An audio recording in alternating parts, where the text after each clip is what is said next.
Yeah. Go ahead. Let me know when you hit start stream. It's already started. I'm jerking off! Dude, Okay, I'm good. you gotta die. You can start it for real now. It was already started for real. No, it's fine. That's going in the vlog. That's going in the 60-second highlight. And it's on the recording. That clip is going in between every other clip. No, dude. It's like the first Not thing. be a transitional clip. That's our TV static. It's just in I between fucking every hate it clip. here. A palate cleanser, if you will. A That's so palate bad. cleanser. It's so bad. Jesus Christ. We're all here, right? We're all friends. We all- We're all I don't know after this. Well, we're all here. understandable. If you We're cast not your mind back when you went into the catacombs, yeah, you're in that library. You met those ghost people, and then you almost you almost torched the whole place, and then you saw the staircase thingy, and now you're in the catacombs. Everyone remember that? Story time over? I remember the basement. I sure do. Sure do. As you enter the I'll give another description of it. Maybe I should have waited. As you enter the basement, I say cobbles, moss, very run down, very dingy. Kind of as you're stepping in, I say there's these hearths on either side of you that spring to life the moment you step into the room. And as you kind of get closer to the center of the room, you see some kind of like carvings on the floor. And upon kind of examining it, you read the words, "The light that never dies must walk the path of life to death." I'm also gonna move people back a little bit. Okay, that's I'm it. up now. That wasn't me. Do whatever you want. I don't care anymore. Good start. Okay. Catacombs. Thumbs up.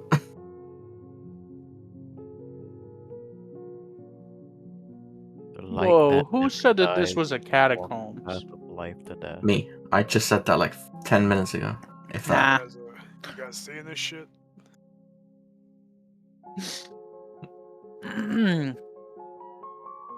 Where is this riddle written? In the stone on the floor. Oh,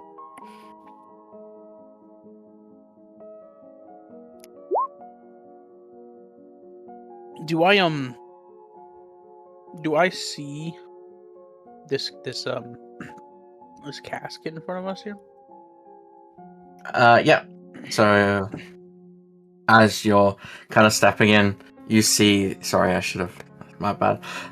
Still waking up a bit. As you step in, you see at the end of the room there is a soul casket with some candles nearby it. And you can make out lots of dust and cobwebs kind of scattered on it from what you can see at this distance. No. I should also say that you do see, like kind of, I guess, cutouts or kind of like what seem to be kind of like entrances or doorways. I don't know if you can make that out on the map. Where they're... we can see like the entrances of them. Cool. I've been trying to get better at that because I did that on one of the first dungeons. I fucked up that one. Yeah, we can see them. Okay, cool. Alright. I'm gonna look over to the party and go, alright, well, I'm gonna go check out this casket. It seems like something weird might be going on here. Yeah, you getting thirsty or something? I'm so thirsty. Very. Yeah, and then I'm gonna make my way over to it. Okay. Well, That thing's gonna explode. Looks like my bed. Come on, man. All right. Hey, what do you mean by that? Hey, let me That's tell you something. Hey, run it back. Hang on. No, I was commenting on what Babette said. Okay, can I get a? Mhm. So you're just gonna walk over, yeah? Well, I would like to check it out to see if I see anything. Okay, yeah. Give me an investigation. Investigation. Investigation. Bad. 17, not too shabby for the first roll. As you kind of like push away some of the dust and the cobwebs on the on the casket, you can see that the where like at the top where a name should be, it's kind of been faded away with time. And then as you excuse me, as you kind of sweep away more and more of the dust, kind of because all the writing's kind of carved into or chiseled into the stone, so you kind of have to scoop out some of the goop, some of the dust and all that fun stuff. You notice that all of the kind of writing has kind of slowly faded away with time, but you can barely make out a date. So on the casket, you can barely make out anything apart from the date. 302 to 556. Can you type that? Sure. You did say that kind of funky. Yo, 2556. You see That's his bank Ah. pin. on the. You can see that, right? Gotcha. I didn't type that in That's GM big chat. enough. Yeah. I'm writing that down. Yeah. We got it. Appreciate you. I want to explore the sides. Don't we all? Do it, lady. That's crazy. Cool. As you kind of give me a perception. Hey, why'd you flash the turn order on the screen? Why'd you flash the turn order? Hey, why'd you flash the turn order? Lucian, Yeah. Lucian, get back here. You know what? No, I don't want to do perception. Why'd you flash the turn order? No. Okay. No, I'm gonna do perception because I'm curious. Okay. Cool. That's fine. Cool. As you poke your head in, you make out a very similar scene to the one that Darrigan. I didn't forget. Darrigan. The one Darrigan saw earlier. You see a lone coffin in a kind of cramped room with two hearths either side of it, completely empty. You notice a little bit of kind of ash residue on the floor nearby them, but you don't really notice much else. Okay. I feel like opening that casket is gonna be a mistake. Nyx is gonna also do a perception here, if that's okay. Give it to me. Bear with me.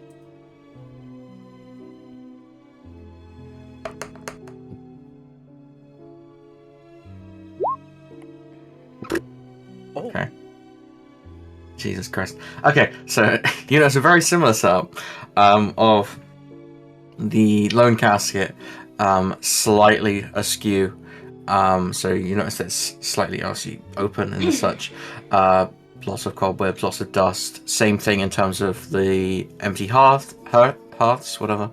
Or the braziers. Brazier is a better word. I'm using the word brazier now. You notice the empty ones. You notice from here that they're filled with a kind of I guess a coaly type thing. Kind of wood, nothing out of the ordinary there. And then from this distance, with your elven eyes, you also make out another date on the casket, as well as some more fancy details. And I will type these out because you fucking yelled at me last time.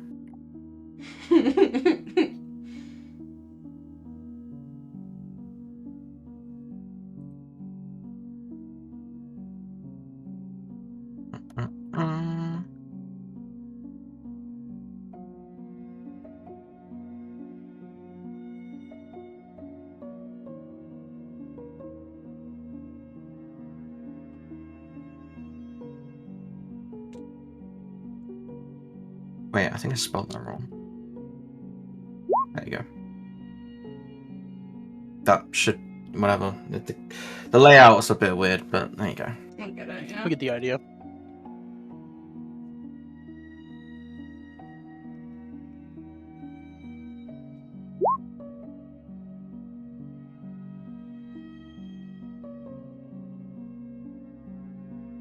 Okay, so these are just years. Yeah, there are a couple other markings on the casket, but again, they've also faded away with time, and they're kind of like in between. So you've got like his name, Harry, and then underneath there's like some kind of text that you can't make out, and then you've got the kind of the rest of it. I guess, is it called an obituary? I think so, right? Obituary is the paper that, like, No, okay. the after, like, announcement of, yeah, not the actual thing on the casket. Like the tombstone.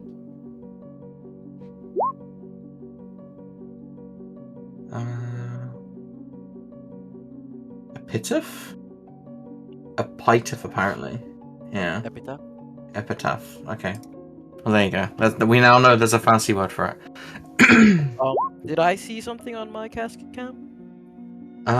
Cobwebs. Thumbs up. Webs, right? Yeah. Could I investigate further, or? You absolutely can. Can I get a dexterity check for me as well? Me? Dex? Yep. I'll do saving throw. Sheesh, everyone rolling like gods today. So you kind of like gracefully step into the room. You're a bit skeptical of like, it's a bit too quiet. So you're kind of a bit cautious in what you're doing. As you get closer, you kind of carefully dust off the coffin, and you see another, what do we call it? An epitaph? Sure. I think that's what we said. Epitaph. Epitaph.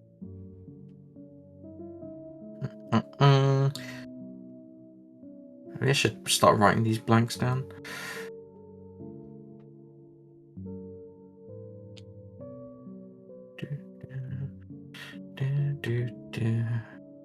Maybe I should have written these out ahead of time. I don't know. You don't think of this shit?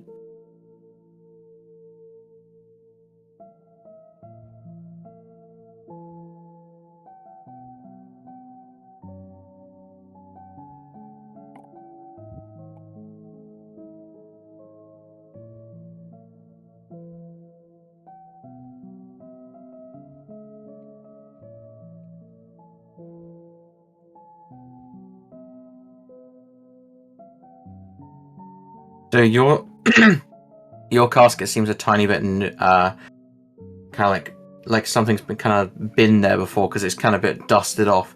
It's less decrepit than the rest of it's less decrepit than you'd imagine a casket to be, I guess, is the wording I use there. So you can make out a little bit more detail, but other than that, I say it is still very old, kind of worn, cobwebs, dust. It's definitely seen some.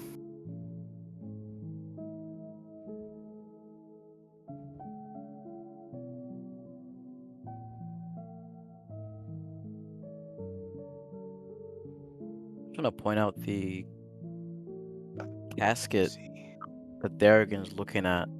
The motherfucker in there lived for 254 years. I mean, I don't think that's that weird in this universe. Elves are a thing. Oh, true. Vampires. Like, not me. You guys are never gonna find out. Like, not me. Winks to GM. Hey, who you winking to, boy? You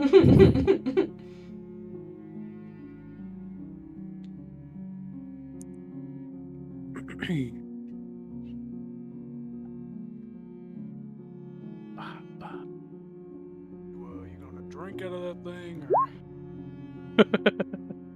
what are you doing up here? Oh, I was just Huh? looking at it to see if there was anything on it, but I just see like a date release, for when they were If there's any blood to alive drink. to dead. I ain't going on a date with you. Why not? You actually say that? yeah. You're a weird guy, man.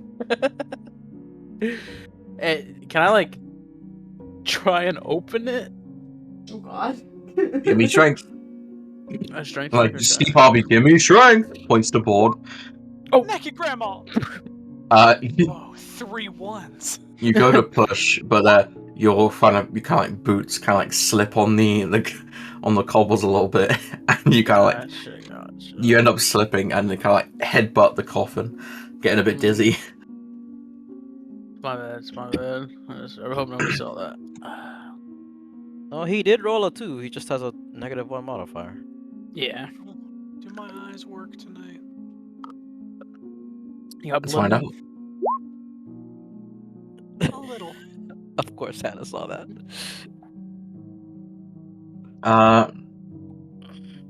You notice a very, very cold, very moss-covered.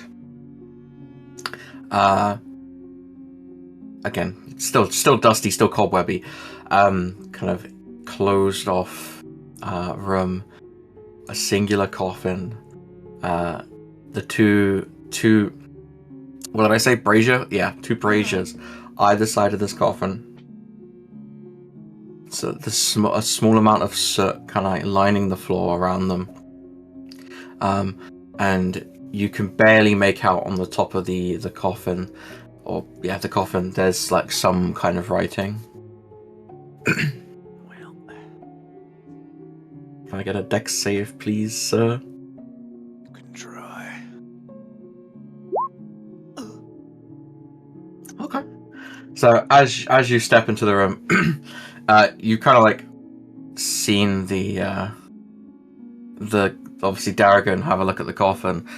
You're a bit on edge after he tried to offer you to go on a date, so you're kind of a little bit skeptical. So as you step into the room, kind of creeping along, nothing's happening. And then as you get closer, you notice the writing on said coffin.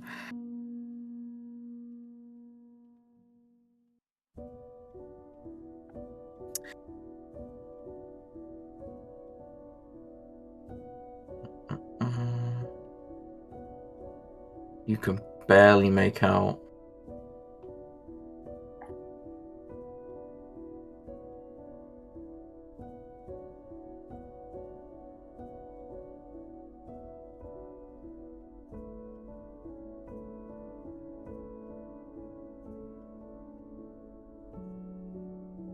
Okay.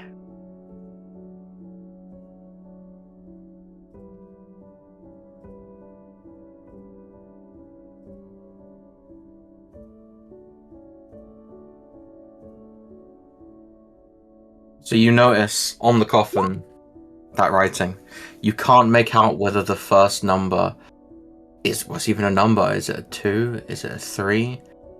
Is it an E? You're not 100%. That's probably not an E. Could be.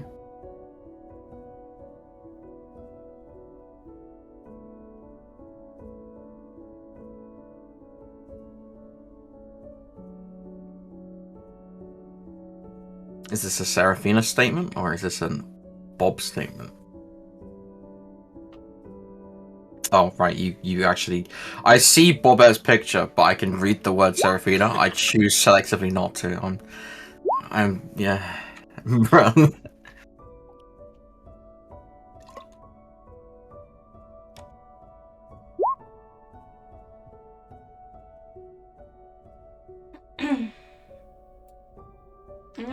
Brother. This is gonna investigate this side as well. Oh, it's Or lots look. of dead people. Anyway, Oh. Oh. That one, that's kind of funny. So as you step into the room, given what you've seen before, you kind of like turn as you kind of go around the corner. You see you see something that's very similar. So you're like, yeah, it's probably the same, and just make the assumption without looking in any more detail. You'd also stub your toe on the corner as well.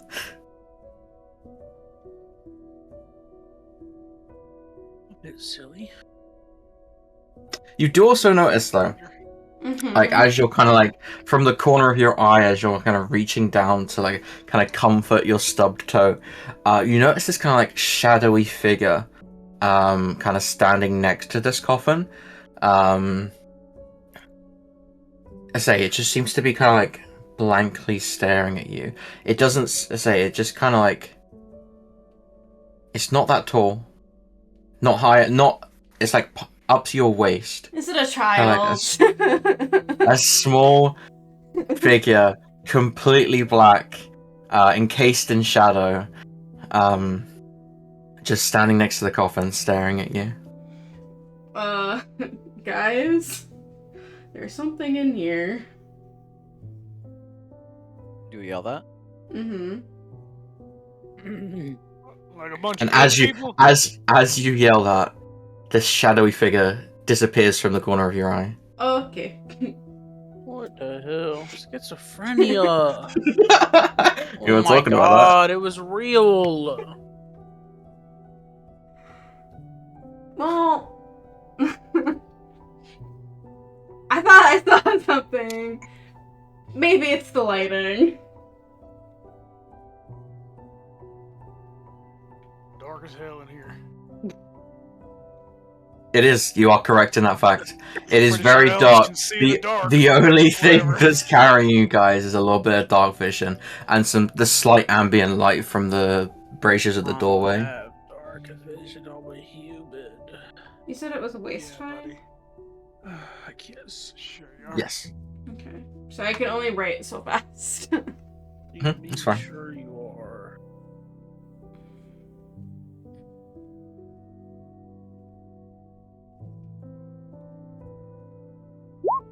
They all do have G last names. Wow. Good reading. I mean, didn't Well, the one that I looked at actually the didn't. nice folks upstairs say that this was the tomb of the family who owned the library? Yeah, I was Even correct though in those from I was upstairs- correct in saying that everyone has dark vision apart from Darrigan. That's true. So thank you for confirming this information. Nerd stuff. You may continue your quest. You have permission. Vampires not have dark vision. I'm not a vampire, man. I'm a human. Yeah, nice save. Oh my god. No, it scribbles down notes.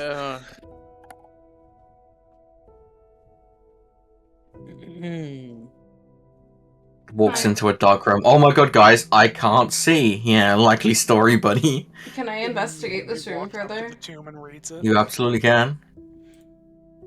You want to walk towards the shadow child? Sure. Well, I said it disappeared.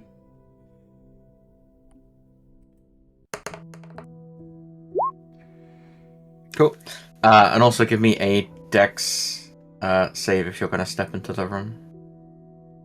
Somebody's gonna fail. Oh next boy, I time. wonder what I'm Wonder gonna what roll. Get a one. Get a one. Not get a one, 20. get a one. 6. It's impossible for me to Look. get a 1, bud. So Yeah, as if you get you that one, it's still a critical fail. As you step into the room, you notice a more comforting sight of what you're familiar with, where you've got a singular coffin, confined room.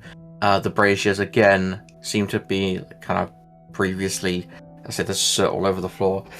You kind of go to sweep away the coffin, sorry, the dust on this one, but you notice all the text has kind of been eroded away. You can't really make out anything that would be a word or a phrase or anything of that regard. But you do notice, similar to before, that the lid on this one is also slightly askew. Was it you that? Yeah, I think it was you that. No, yeah, No. because the boys did. Yeah.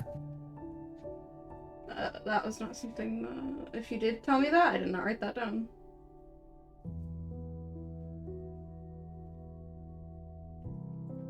There you go. Free information. That'll be $20.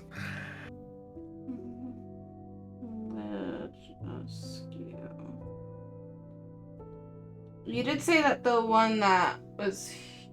Okay, how do I ping again? here, the one that Shade was investigating, looked newer. Is that what you meant? I think I said that. Because I do not recall maybe. you saying that L lid was askew prior to this one. I'm pretty sure I said your other one was askew as well. So 100% of the coffins you've checked have been askew. Eh.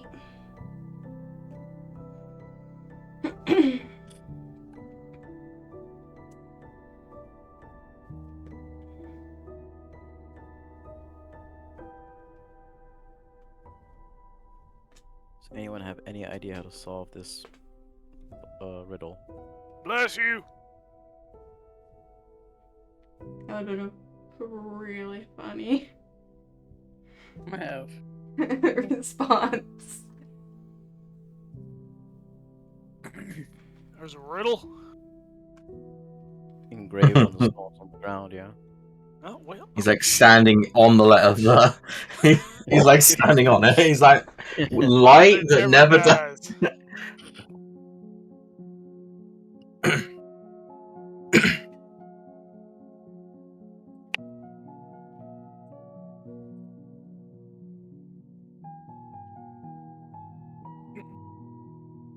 Is Um. it fire that goes out? One more time. Is it not the fire that goes out? You light the fire and then let it go out. No? I mean, what if Light it that never over the- dies? But we don't want the light to die, do we? No. But if it's walking the path of life to death, it would go out? No? I'm not Would sure. it dump some water on it or something?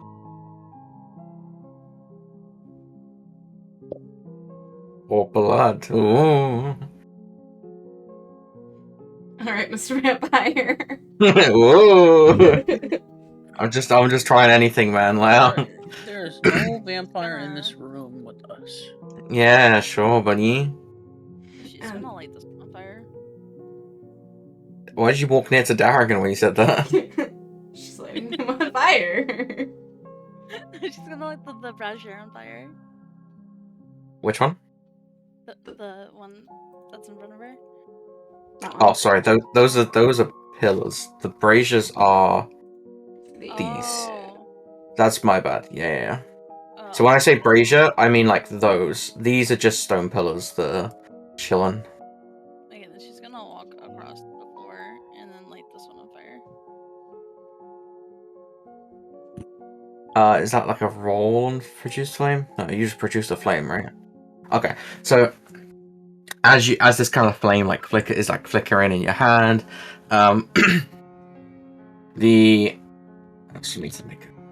as this flame is kind of like flickering in your hand, you kind of like try to hand it off to the brazier. You notice in the brazier is kind of like some wood, some coal, fire stuff, basically. As you try to hand it off to it, it's like not catching, if that makes sense. Like it's just not taking the fire. Interesting. Hey guys, it won't take the fire. It not like the fire. No lucky. Try asking it nicely. Did it quite literally mean light?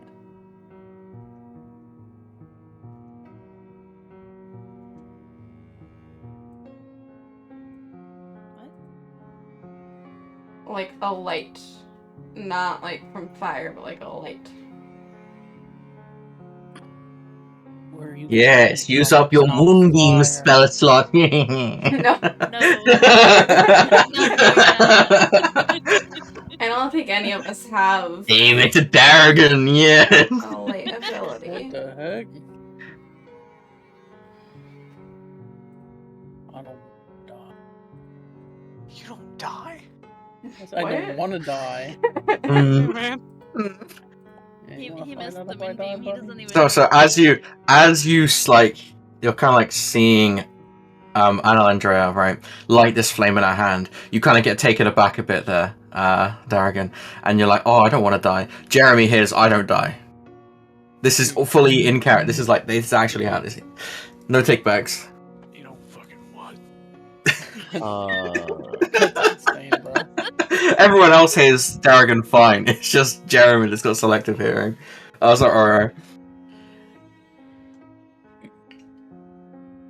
Darrigan, did you open the big casket at the center over there, the front, the north? I don't know why.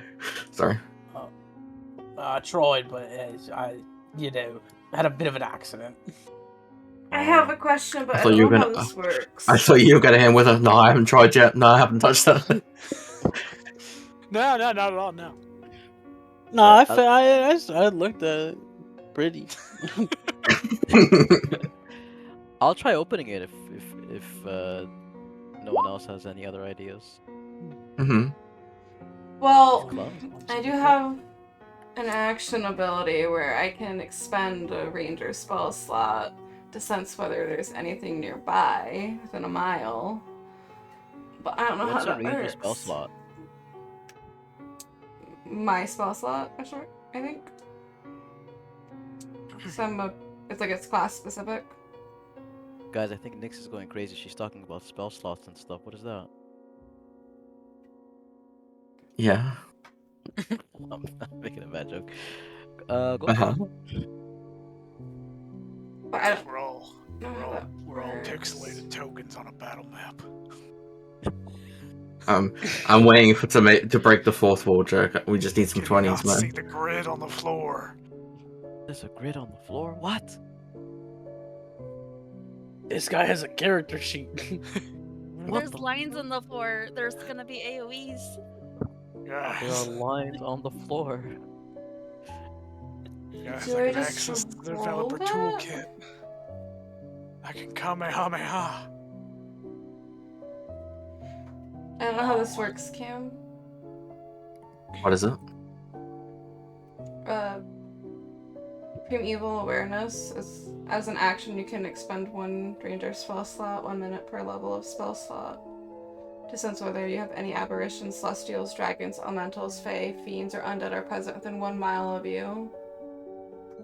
This doesn't reveal the creature's location or number. It just lets me know if there's any nearby, but it doesn't. It's just an Aberrations. action. It is just an action. Promises that the dragon's faded undead. This feature doesn't reveal the creature's locations or number. Okay, so you kind of like. I get. How does it look? Do you like crouch down? Do you channel? Do you channel your inner something? How does it look? I don't Callie. know. You look however you want. I don't think there's any components or whatever to it. Make your shit look flashy. We do have those spirits that are in the library above us. so Oh, I don't know if you have true. an idea. But how far underground are we? The staircase wasn't that long.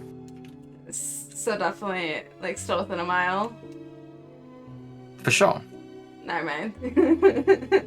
That was a mile of stairs. That would be crazy. You never So, know. wait.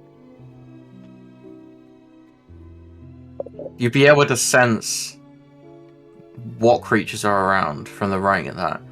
So you'd be able to sense whether there's, like, My a dragon chilling from a ghost My chilling, you know? understanding is that it just lets me know, but if that's how you want to take the wording, then sure. Per level of the spell slot you expend, you can sense whether the following types of creatures are present. So it's basically, to me, I read that as it's a checkbox.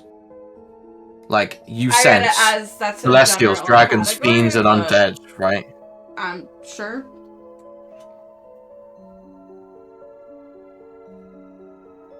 That's how I interpret it, so that's how it's gonna be. Thinking. So how does it look? You didn't answer that question. I don't know. I'm thinking. Okay. Is that how it is? She throws a tantrum and is like, I'm thinking. No. I'm just trying to think of something cool. She goes,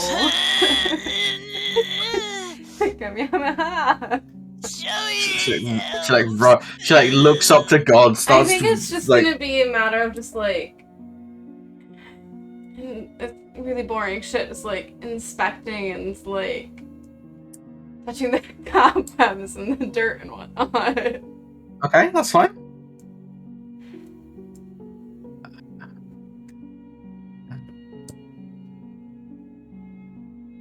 Okay, you sense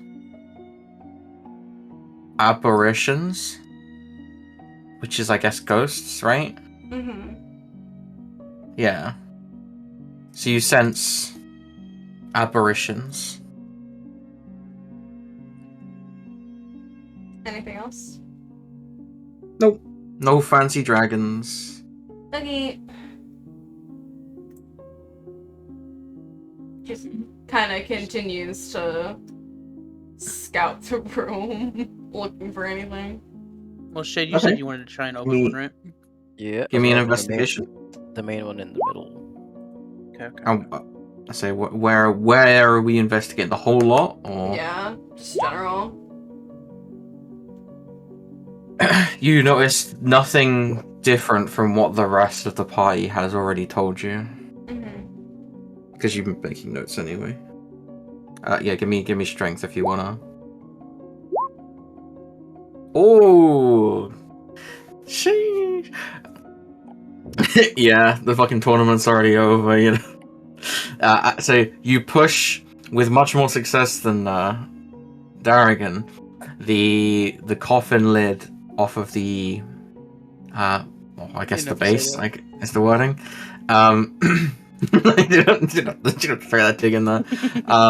As you push it off, the you hear kind of like a crack as the lid kind of like, I guess, kind of falls down the back, where you're kind of trying to show off your muscles, and you basically carelessly push it over. Inside is a solemn skeleton, very elongated, so it's a very tall, maybe 6, 7 feet ish, somewhere around that range. 7. Bendy. 7! We did it! We're relevant! Continue. You can't really make out much anything else. The his arms are kind of like across his chest. He's not. He is holding like a kind of very rusted, chipped, broken sword across his, as I say, across his chest. But other than that, there's nothing else in that coffin. Apart Nothing from else. cobwebs. There's a couple cobwebs and a couple spooders that scuttle out as you push it open. And opening the coffin didn't trigger anything? Maybe your PTSD of spiders, but Huh. Okay.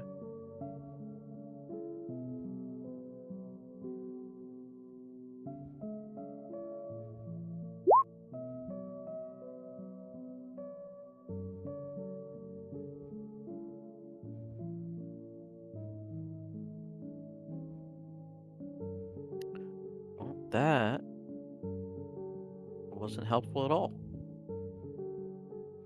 true information.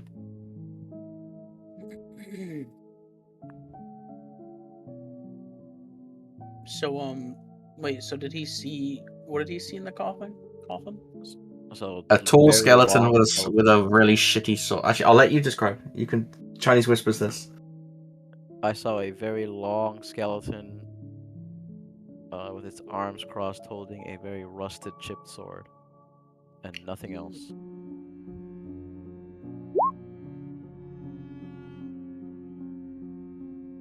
So that wasn't that helpful.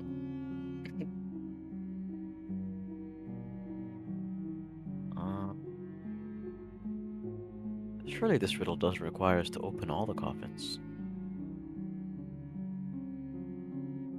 What could it mean? The light that never dies must walk the path of life to death. What does must walk the path of life to death mean?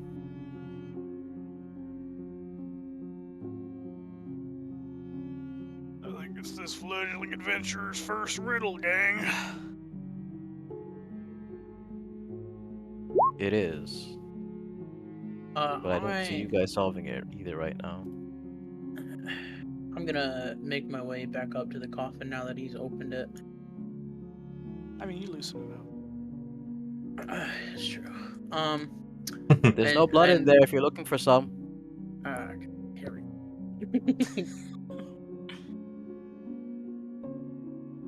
I'm just gonna look back at him and kind of just scoff, just whatever. And then I'm gonna. I see the sword in there, right? I have a lit torch, by the way. I don't know if you this. No, yeah. You can be like the cool kids. Yeah. You have a lit torch, yes. Sorry, I'm normal, guys. Anyways. Can I like try and grab the sword and look at it and investigate it? You absolutely can. Give me a sleight of hand. Last time we've used that one. No, we have. I think we used it for Nope, I used it lockpicking. last week. Yeah. It's always dirty.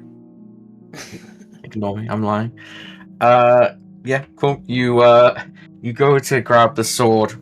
As you do so, you kind of like getting a bit angsty and kind of focusing on the mean comments that everyone else is throwing at you. You kind of like go to show off that you are actually a bit strong. You know, people stronger than people think. And you yank this sword away from the skeleton. The kind of the arm, the hand, and like some of the forearm still attached to it. As you kind of like hold it in your hand, kind of triumphantly, before you realize the bones that are still on it. Does the sword like have anything significant on it? Like A very, very, very vast amount of rust. It doesn't look like it would be very effective in combat, to say the least. I'm gonna put it back down. Back in the coffin, or just like on the floor? Just on the floor. Okay. Strategically disarming that skeleton. Yeah. Pun intended. Nothing on me later.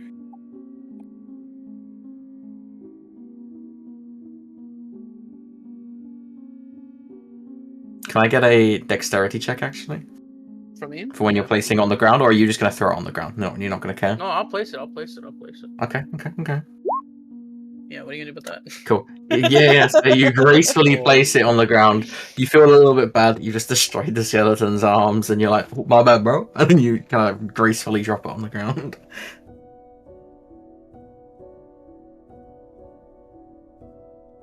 Alright, I'm gonna go open the coffin on the top right. Okay. You mean you know the drill? I'll give you a dex check. Give me a dex check and then give me a strength check, depending. That's the wrong one, but just give me a dex check and we'll run with it anyway. Okay, so you slightly trip on a small stone, like a cobblestone that's slightly askew. You kind of like hobble forward before taking a pause, waiting for something to happen, but nothing happens. And then as you go to move the coffin, you kind of like shuffle the lid over, and then you have a look inside, and you notice a very much smaller skeleton,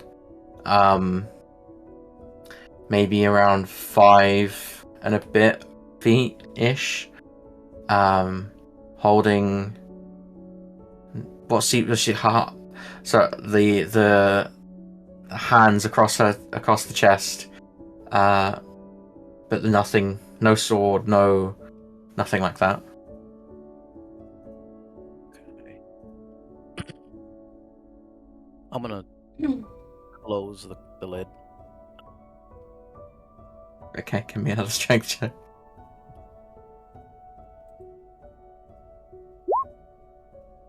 Okay, you close the lid back up as if you were never here. Wasting my good rolls. Mm-hmm.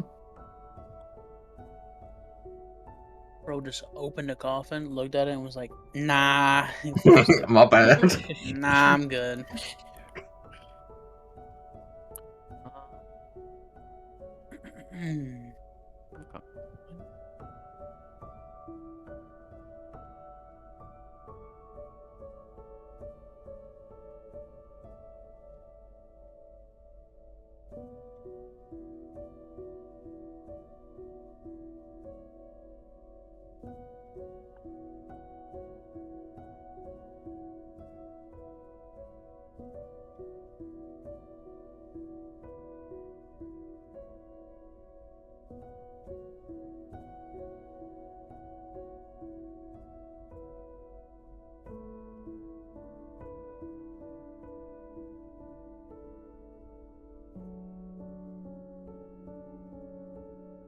This writing on the ground is quite confusing. I'm waiting for Anna. She's typing stuff. You know, you're good.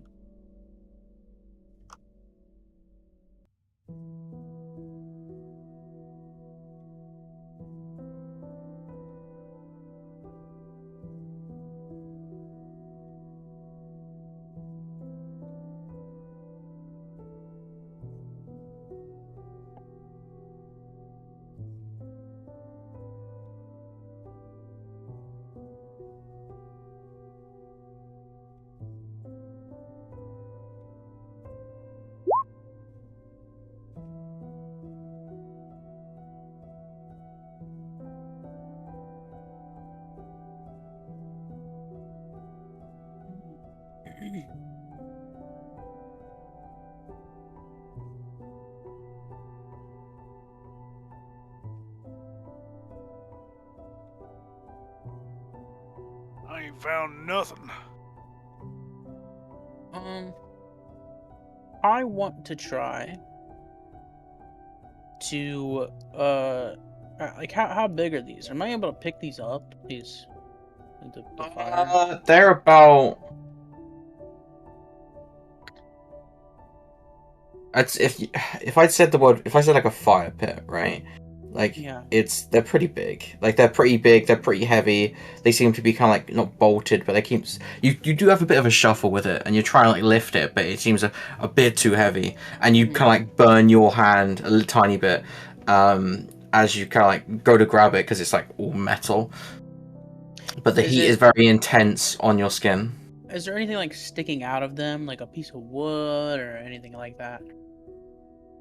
You mean like in the fire or like underneath? Just or? like anything sticking out of it, like out of the fire or out of the.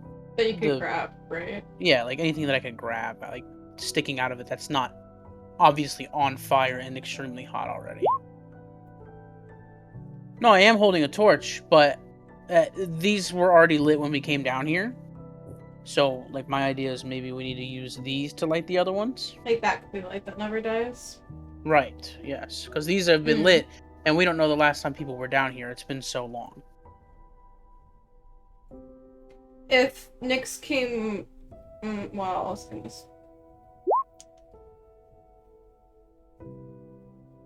Oh, because I lit my torch just, like, with regular fire.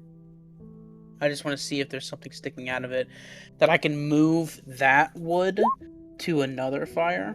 I'm understanding what you're putting down now. There are like some there's a couple pieces of wood that you could maybe try and grab. They're not like out of the fire, but you could probably like quickly try and grab them and like try not to get burnt. Because remember this the heat is pretty intense. So if you try to reach in and grab something, you kind of like you're putting yourself at risk. But I say there's definitely a couple pieces of wood where like half of it's kind of on fire and half of it's kind of not so much. Well, looking at my inventory, I do happen to have a torch. So if you want I have a to torch. lit It's one... actively. I have 10 torches, so it's okay. Oh, I was gonna say, if you just wanted to use that to take the fire out, we could do that. But if you've got 10... Can I see your torch for a second? Yeah, I'm gonna hand the torch to him. I'm gonna snuff out his torch and hand it back to him. Okay, perfect. I'm gonna light I'm gonna light it. I light my torch with it. Okay, cool. And then I just want to walk it up to up here, right? And then I just want to try and light this fire now. Cool. So you kind of put the torch into the fire. As you do so, you get to take out a little bit of a jump scare because what do we call them? The brazier behind you, so the one over here, kind of like jumps to life at the same time. So it's like, I guess they kind of linked or something. But yeah, they kind of like it jumps into action, and then after about 5 or 10 seconds, it dies back down. You've still got the flame on your stick, on your torch, sorry. Hmm. This is just me not speaking in character, but I'm wondering if we have to try and light both of them at the same time. Or wait, how? Yeah. So I that's was a theory. thinking, What if? A game theory. What if you have to light the ones on the sides first? ooh, Or maybe. Maybe go by the year they died. Oh, The she's order. cooking. She's the cooking. only issue with that is this one. Top left guy died in the year E. Doesn't all Good of luck. the text was eroded. Sorry, I didn't actually get a chance to read what you said. Hang on. Oh, it's in character. Never mind. I can ignore it. Yeah. It's just RP. Okay, we're good. It was just her saying like, "This is a dead end. Why are we still here?" Basically. Hmm. But What does anybody want to react to seeing what just happened?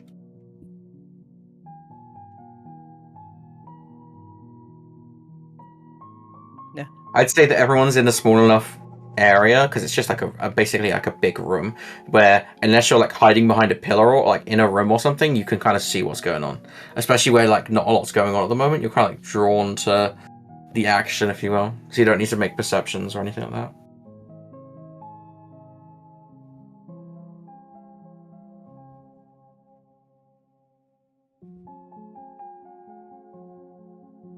Okay, Sorry, I'm writing. good talk. I'm just one man. I think even though we don't have the dates for that one, I think we should still try to see if like the dates are in order or something. I agree.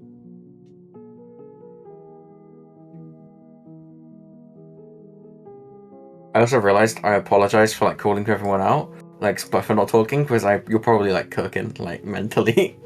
I'd be thinking. Yeah. They might be Yeah. cooking mentally. I'm cooked mentally. Good Mm. work, man. Good work. Just do what you do best, man. Start opening the fucking coffins up. Maybe you'll find like a dog. Two of them already Maybe you'll find a opened, dog. just Maybe you'll saying. find. Maybe you'll find Doom. Who knows? Lucian opens one of the crypts to see the family dog and furrows his brow, sad that he couldn't have killed it himself. Mm.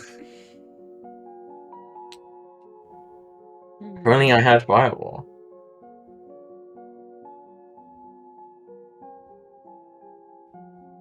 More of a Jim Beam man myself. Same.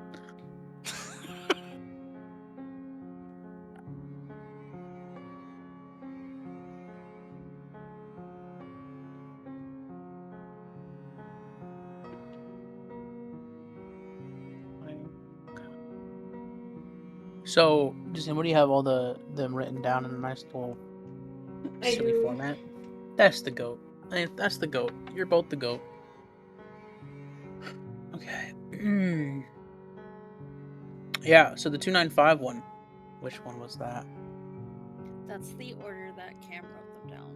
So the Okay. order that y'all. That would be That'd be the top right one, right? that one. Yeah. 295. Yeah. I'm gonna walk over here and I'm gonna try and light it. Gotcha. So as you step over there, Do you want me to do a deck save? yes, please. Okay. Of course. Well, I mean, if you want to be careful, you could No. No. Yeah, you're fine. You step into the room. You light this brazier up, and then the same thing happens where both combust at the same time, in the same manner, but dissipate after 10 seconds.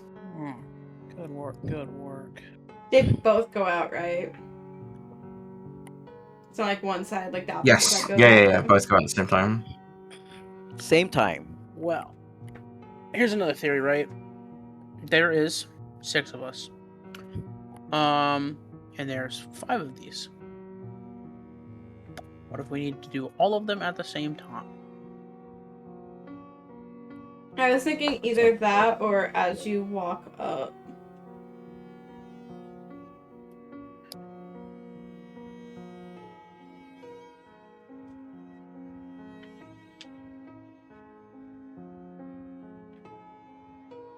I thought the newest one's the one that Jarrigan is currently in.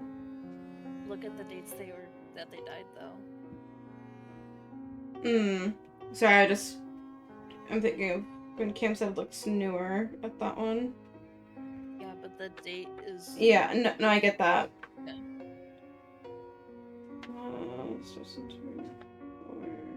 The year now. Uh, That was a hypothetical question. I'm not expecting you to answer that. oh, okay. Unless you have it here. If you don't If have I it, mean, don't worry about it. if it, you know that it's like the 700s or something like that. Okay. If only you had like some kind of nerd with you. Cough, cough, boo-boo. Babette. Boobies. What What's year the is year? it?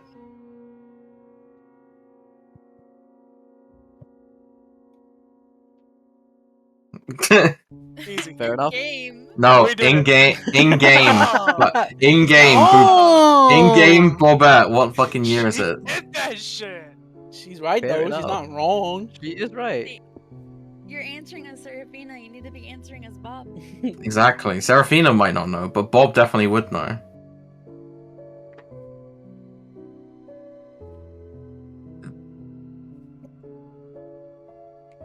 You said 700s, so do something with that.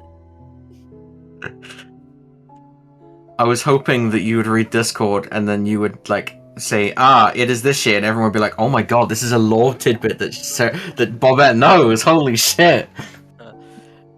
Why does she know this information? And then the theories start piling in, and then the fucking cooking happens. Yeah, okay. Okay. Very mature, very demure. Heaven 6'9". Nice. At least it's not 6'7" or whatever the fucking number is at the moment. Cindy. 6, 7, 7. I like that idea of lighting all the braziers at the same time. I think it's funny that Bobette's just saying 769 Wicked Weed Lamau. I'm gonna grab a torch from my bag and light it on fire. 7:21. The It's full. fire pits. Okay. Nyx will do the same and go to the room where she saw the child. Mhm. Whoa. I don't have a torch, so. Darren's got 9 more. Is he handing them out because he's in a room? by No! himself? You Little already know them all. I'll walk over here and give her one of my many torches. Mhm. Thanks, dude. No problem. They call me the Mr. Torch Man. I don't think they do. They call me the Human Torch. Okay, well, maybe fuck you. How about that? I'm sure once we do this, those missing orphans will be suspended from the ceiling in a cage. So I'm very glad we're in here right now. Okay, so how you doing this? Is it gonna be a countdown? Is it gonna be free for all? If they're at the same I mean- time, definitely a countdown. If I scream, can everybody hear me? Yes, because Yes. Cam said that it was small enough Yes. that no one had to do any I'm perception to see lighting it! everyone else. Okay, well, when he says he's lighting it, I'm gonna light it. Same. Sweet. Same. Okay. We are So- missing one brazier. No, that's not. It does. No, that's No. the top one. So Oh. as Jeremy takes the initiative and lights the brazier, everyone else kind of like is like, oh shit, rushing to light their brazier, and then all of them are lighting up at the same time before they dissipate after about 10 seconds. Oh, gotcha. Just wasting my damn time in one torch. Fucking I think we should try lighting up as you walk up. If it's the path of life to death. As you walk up where? So when you enter, and you're here, and you're walking up here. It is stone, Bob. Calm down. So it would be Nyx and Lucian, and then Anna and Darrigan, and then Oro. Oh. Okay. Sure, let's do one more attempt on that. Okay. Oh. Did everyone hear that? Sure. Yeah. Alright, I'm lighting it! No! No. Don't light it yet. Lucian, you ready? I'm gonna wait for his fire to go out.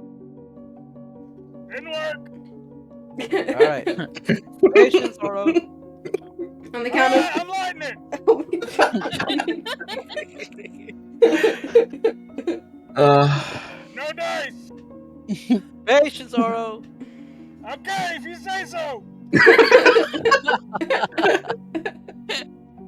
Are you sure you know what you're doing in there? It went out again! God. Just stop. Oro. Yeah. Speed run over there. Yeah, fucking dad walks over there. Boy. All I can think of is Alucard in Castlevania when he like pops up. What's up, brother? We're gonna light the braziers in order. Got it! The entrance towards this coffin. No. No, I ain't Towards doing where you shit. are. I know. So first it'll be me and Nyx, and then it'll be Anna and Darrigan, and then it'll be you. Okay? Gotcha. Yep. Alright. So wait for the signal. Uh-huh.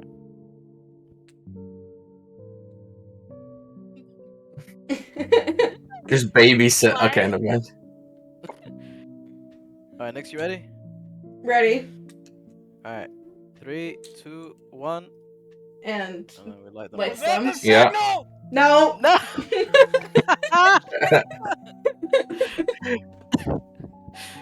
It didn't work. Yeah. It did correct. It didn't work. I'm out of ideas then. Just gotta tell me what goddamn think- signal is. I It think didn't Nyx work should 'cause light it, Oro. and then Lucian should light it, and then Darrigan should light it, and then Anna should light it, and then Oro. That's if Aura doesn't decide to light it in the middle of them again.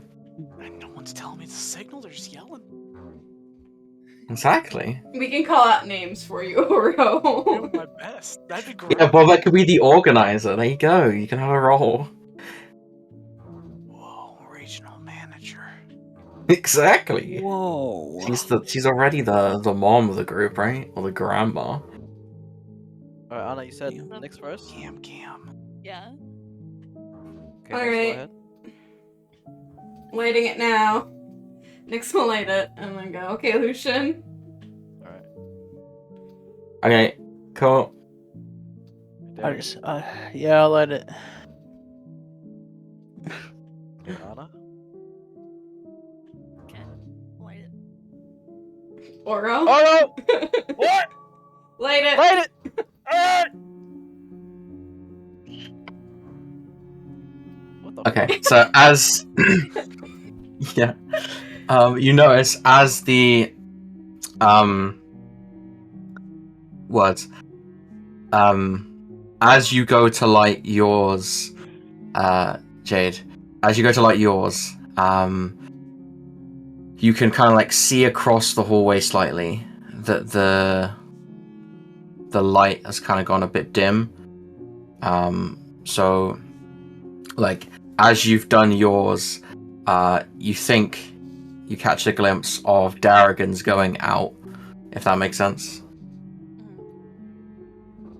But you guys do notice that about 10 seconds after you've lit yours, they have faded. So Like then the what- three of you that...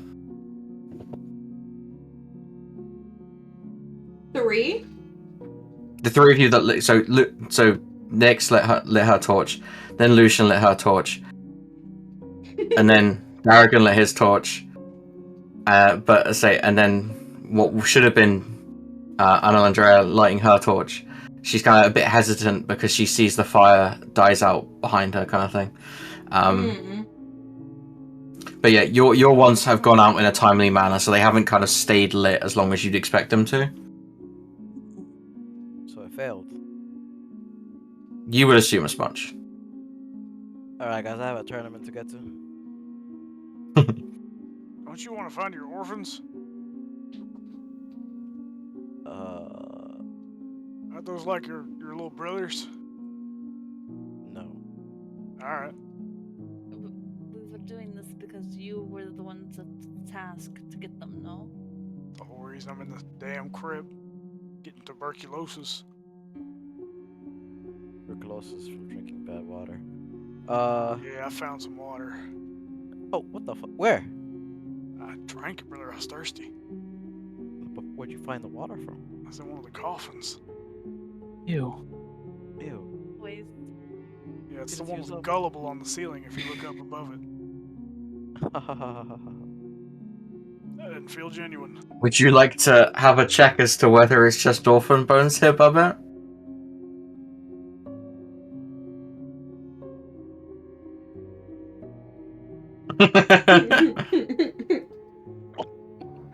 You stop believing in God. Oh shit! Oh my god. All I have to do is challenge God. Nat 20 isn't crazy. Mm-hmm.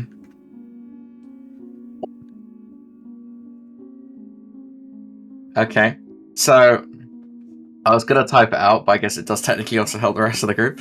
As you're kind of like wandering around, kind of looking a bit lost, a bit examining, you know, your curious nature taking a hold of you, you kind of like get overwhelmed.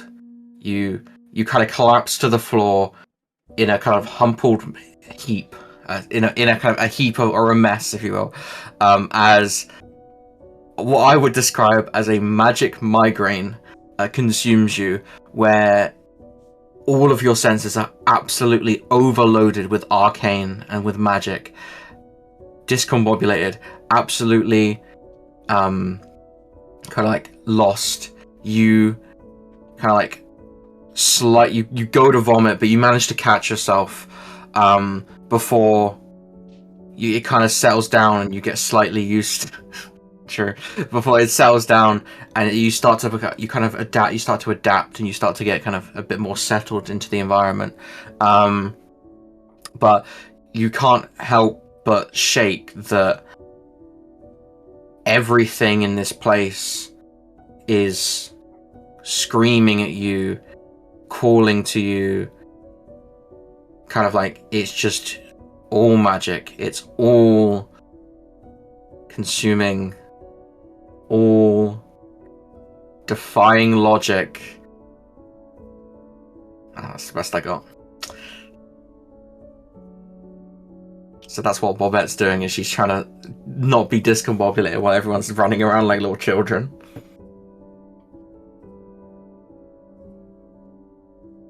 Imagine Dragons.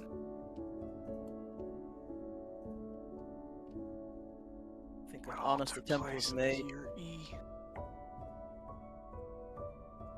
Ain't no fucking kids here except the ones that died 400 years ago, so let's skedaddle.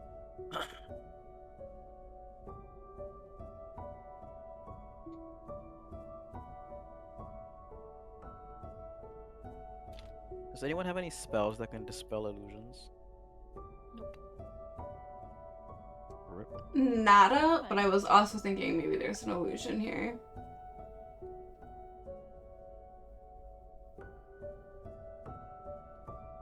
I'm gonna squint real hard at this coffin.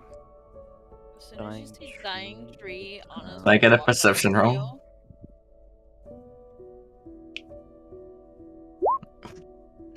You start to see some of the shadowy figures that Nick saw earlier. Dark as hell.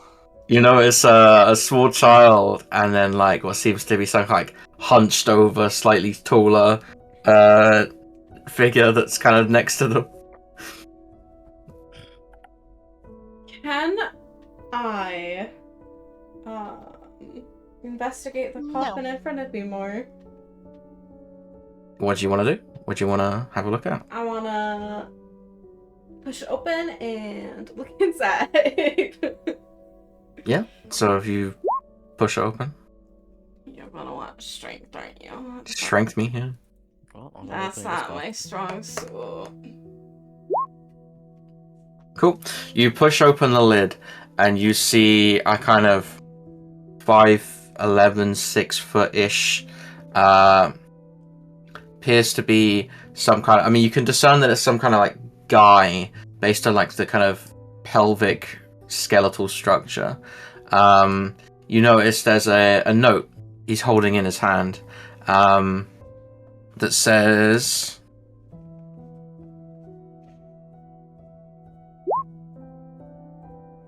That.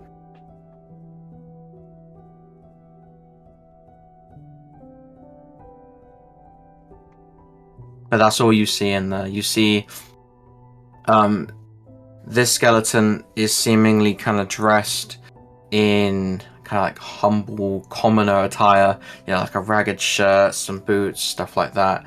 And there's a kind of a sword down by his side. But you say your eyes are kind of drawn to that note. Rainbows, this is Sinnoh anime. Nyx is gonna leave the note in there, but she makes a mental note of the names. Mm-hmm. Then she walks back out.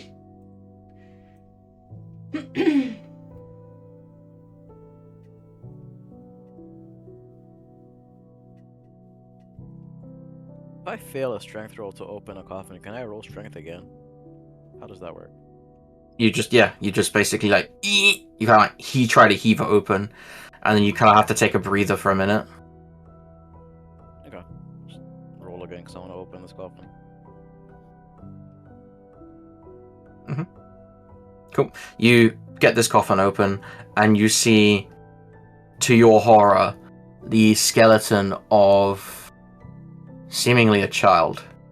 It's very short, very stumpy. There's some kind of like doll or stuffed toy in the coffin with it. There seems to be a couple of them. Kind of as I scattered around the coffin. Its hands kind of placed across its chest, or placed across. I guess their stomach. I guess. As it's kind of like sat there peacefully. For a second, I thought you meant there were several like bones in the coffin. No, just the one. Just the one.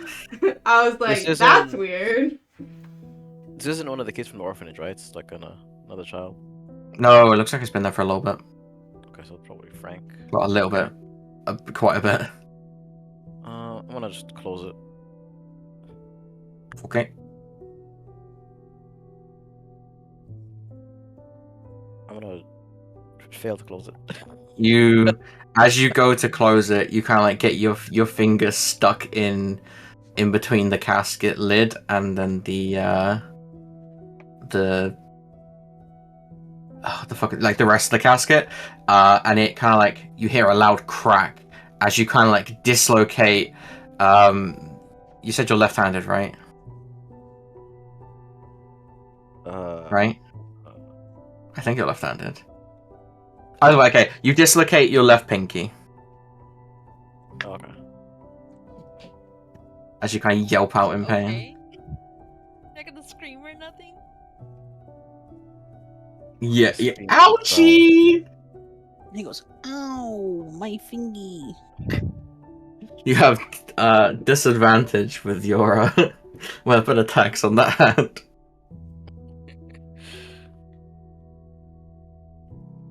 There. I have disadvantage with my left pinky. Well, you feel you can't get enough power behind some of your swings. So not necessarily okay. Disadvantage on the first one because of how shocked you are, but you deal slightly less damage with your swings. I'll take it. Well, I mean, I might have fucked my pinky, but I did close the casket. You did. Alright, I'm gonna open the one on the top left. I think that's the last one that has been opened. Okay. With the dislocated pinky still, it's wild. He's just walking around with it. Maybe this one will relocate it. So true. He rolls a critical. If he rolls a critical strength. Oh, so close. Yeah, you managed to pry open this coffin. There's just a solemn skeleton in there as well. A sword across this one's chest as well, similar to obviously what I described earlier with the one up top. This sword looks a bit more maintained, but there are very clear dents and chips in the side of the blade where it's been there so long. What did the epitaph for this say again? That one was. Was there an epitaph on this one? Yes. Jeff G -02 -343 taken from us. That's the one that was EO2 because it was missing the first. Okay, so probably 302 then, given the number on the others. All right, close this one as well, I suppose. Cool.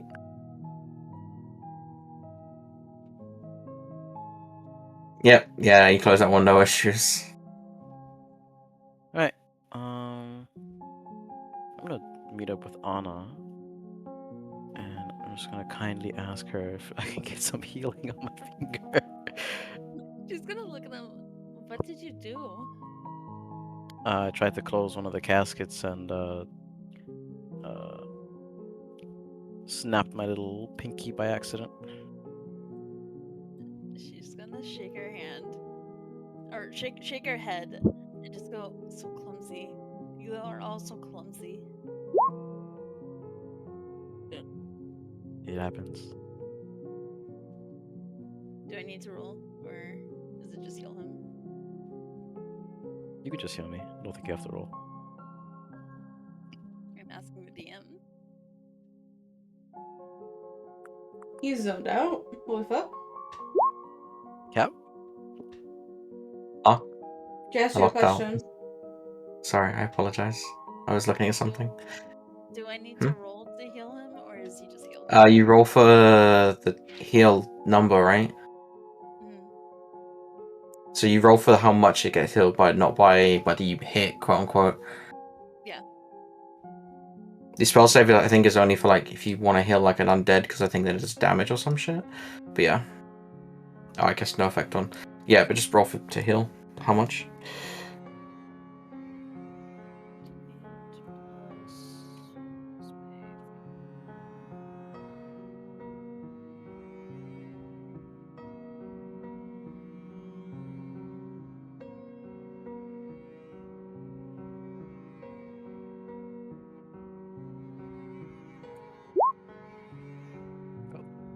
B heal. You managed to kind of like set his pinky straight before casting Cure Wounds, and it manages to like sort his finger out in that front. You feel rejuvenated in that sense, and say all the benefits, all the downsides that I mentioned earlier seem to have kind of fizzled away. Nyx is gonna follow after Oro. No idea what else we can do here. Yeah, I'm following him. And I do have a tournament to attend to, so Maybe we'll find something later. take our leave and come back for this later.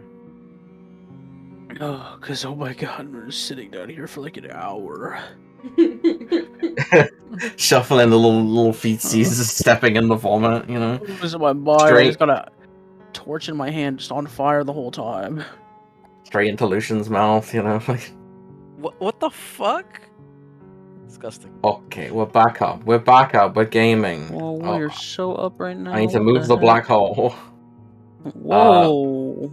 Why is it gotta be black? Guess we're just heading back to town, unless anyone has. As you're exiting the as you exit the hole, the sister ghost kind of comes up to you, a bit shocked. Obviously, you guys coming out. It's like, oh, hello. How did we fare? Did we manage to collect the ancient tome? waffle up. You say that to the ghost as you run past. Who's he talking to? Just the party as they walk past. Presumably, okay, so I guess Oro, because he left first, the ghost would be striking up a conversation with Oro. If you don't Whatever know anything Oro's about name. missing kids, out of my way, ghost nerd. Okay. I guess then the sister would try to catch the next person out, which would be, I guess, who It was Nix Callie. and Darrigan. because Oro led, right? So Yeah. it'll be Nix and Darrigan next. So the rest of the crew's following up, but the ghost catches you guys as you're leaving. Oro's just kind of walking off. As you guys, he's already out pretty much. He's fucking you don't know where Oro's gone. He left ages ago. So you, yeah, as you're stepping out, the sister ghost looks noticeably annoyed. I dislike the blue one. Did you manage to find the tome? No, we did not. I forgot we were looking for a tome. All I see is walls. And then the brother conjures into existence, like kind of jump scaring, right next to Bob. Oh, I see. You weren't interesting. I believed some of you were capable enough to answer the riddle. And then he makes direct eye contact with with Bobette. Babette. Ooh, those are fighting words. I'm gonna just walk past. That's right. Let's walk out of here. Nix will follow, but she'll be like, we'll be back.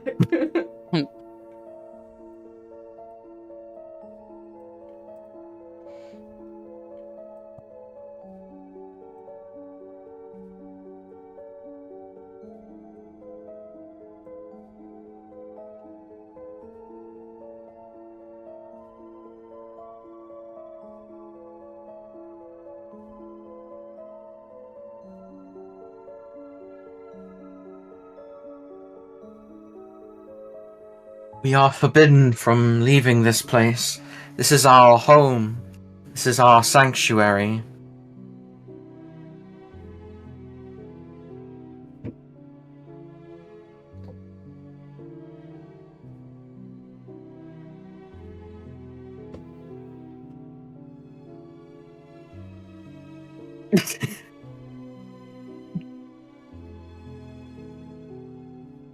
Cool. So you guys rock out of there.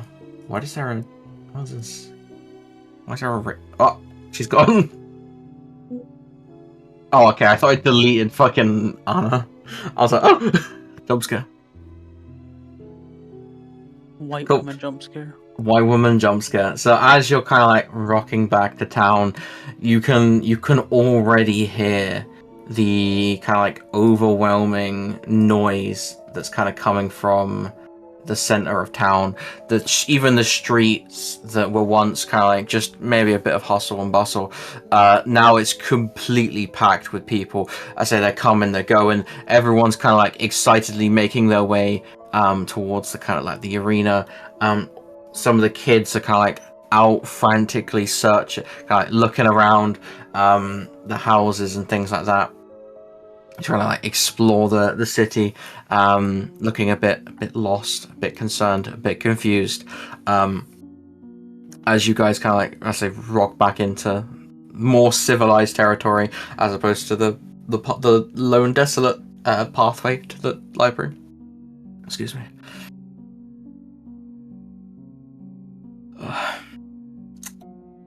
You guys gonna rock up to the? Where do you want to go? I need to go to my tournament, so True. I want to go watch. Oro's gonna prod Darrigan's chest with a finger. Hey. You said you got some kind of weird fucking mind meld with some lady turning people into vampires, right? Well, it's just shit. one of her. I'm not asking about semantics. You know that? He was never here. Oh. I No, can no. feel a direction, but it's just underneath us. Let's go, garlic boy. Let's go, garlic boy. I don't know where to go. Start finding out. Start sniffing or something. I'm not a dog. Is the I mean- direction that Darrigan feels like just a general, like underneath, or is it like in a particular? Okay, so not like Is it underneath? north underneath. Nope. No, it's just, It's like, just underneath. down. Gotcha. You're coming with me to look for a way down, because the way I see it, people don't seem to care about missing kids in this damn town. Yeah, I'll just start following him. We'll figure it out. You'll figure it Go out. to the city for some kind Okay. of, like, sewer access or something. Yeah, Okay. some way going down. Makes sense. So, out of character question for the group then, who's gonna be what? Who wants to go with Lucian? Because Lucian's already walked off by now. So who would like to go with Lucian, and who's interested by this crawling into the sewers plotline?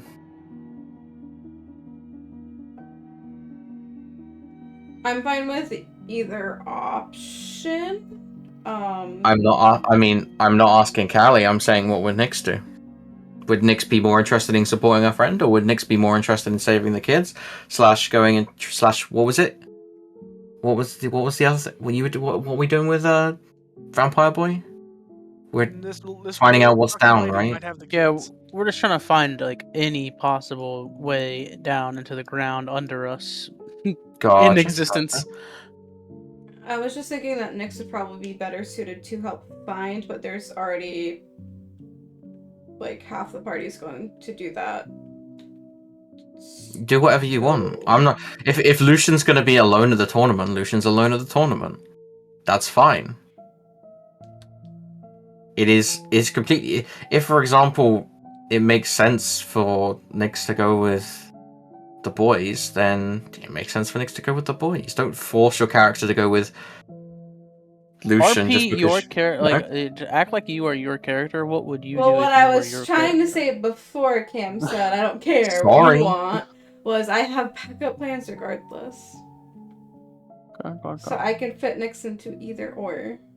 The owl had stepped up.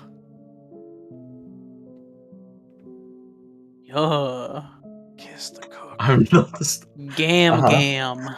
Okay, so I get as Lucian's like power walking away to try and get to the part, like kind of like push through the crowd.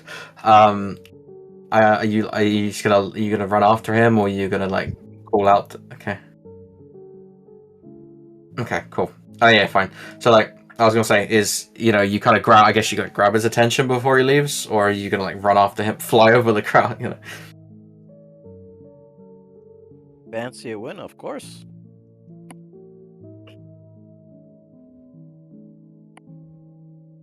I'd quite like to win.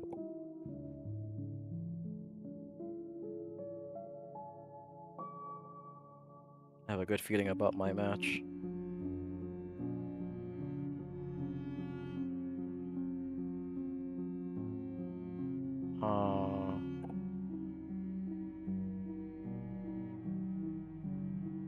I think I'd like to try out my hand on my own. My reputation's already pretty bad so far because of our friend Darrigan interfering in my Oh my match. God, people remember my name finally. Go. Rude. What are you saying rude for, huh? Been seeing Darrigan all afternoon. You're not everybody. True. But I I appreciate won't it. say no to an assist.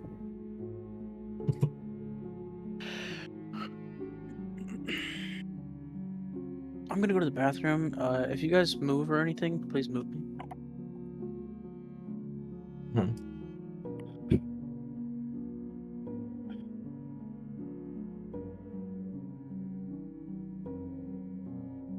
Ooh, well, as long as the crowd and the referee don't notice, then it's not like anything ever happened, right? Yeah, in hindsight, but that's probably a decent one to help you cheat. Alright, let us go, my Hang on, fellows. no. Give me an arcana roll, please. Shade. Me? Arcane, Arcana, whatever the magic one is. I don't know anything about spells, bro. That's my point. Cool. So you look over. So Babette's like eagerly showing you her spell book, and she like kind of flicks through the page and gets to the silvery barbed one, and it's like really like wide-eyed, like a kid in a candy store, as she kind of like shows you the book. You look down at the book, and it's basically child's scribbles. Like it doesn't make any sense to you. Like that is nonsensical. You might as well have started speaking Spanish or Orc. I guess is a more common one. Well, Shay's just like kind of wide-eyed staring at you back. You don't know how he reacts. Maybe he plays it cool. Maybe I don't know. I'm not illiterate, but I was raised in the faith, not much for magic.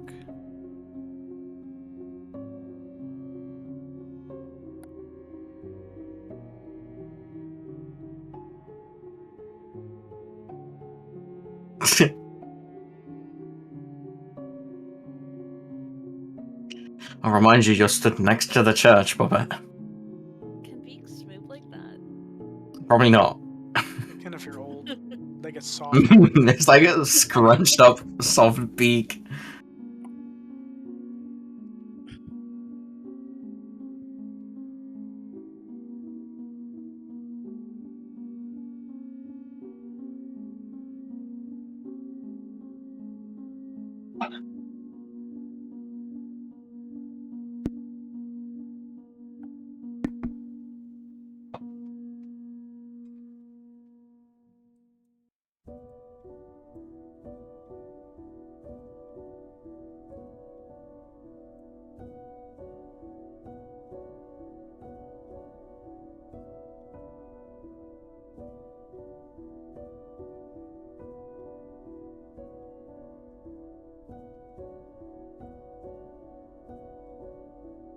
I look at the tree with you, and then I nod towards you.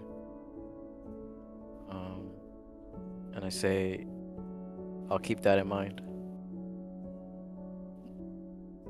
Perhaps after the tournament, I'll spend some time poring over arcane tomes.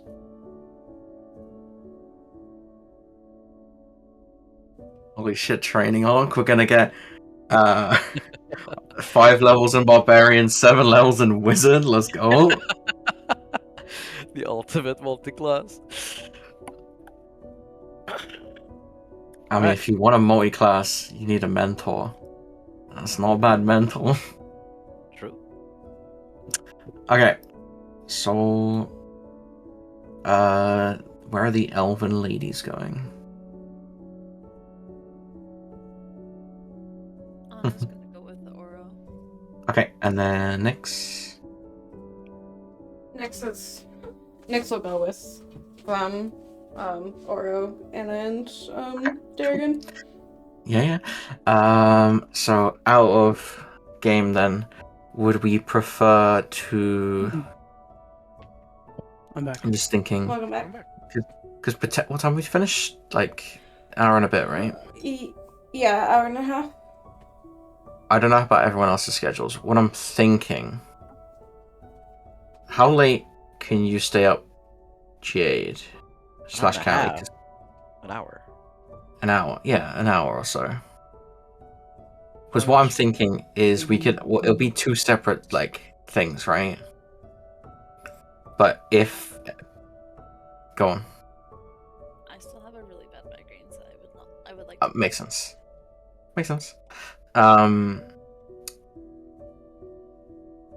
Because what I'm obviously we'll need to do 2 separate plot lines. I don't Probably. We do stuff on Sunday. I'm off Sunday. Thoughts? That's gonna be a Jeremy question. Well, Yeah. question for everyone, but I do be doing Sundays still. yeah.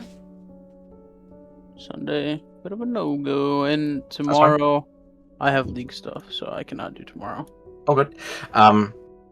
Yeah, so in that case then, I guess if we do Lucian's storyline, so hopefully, so that we can tick that box.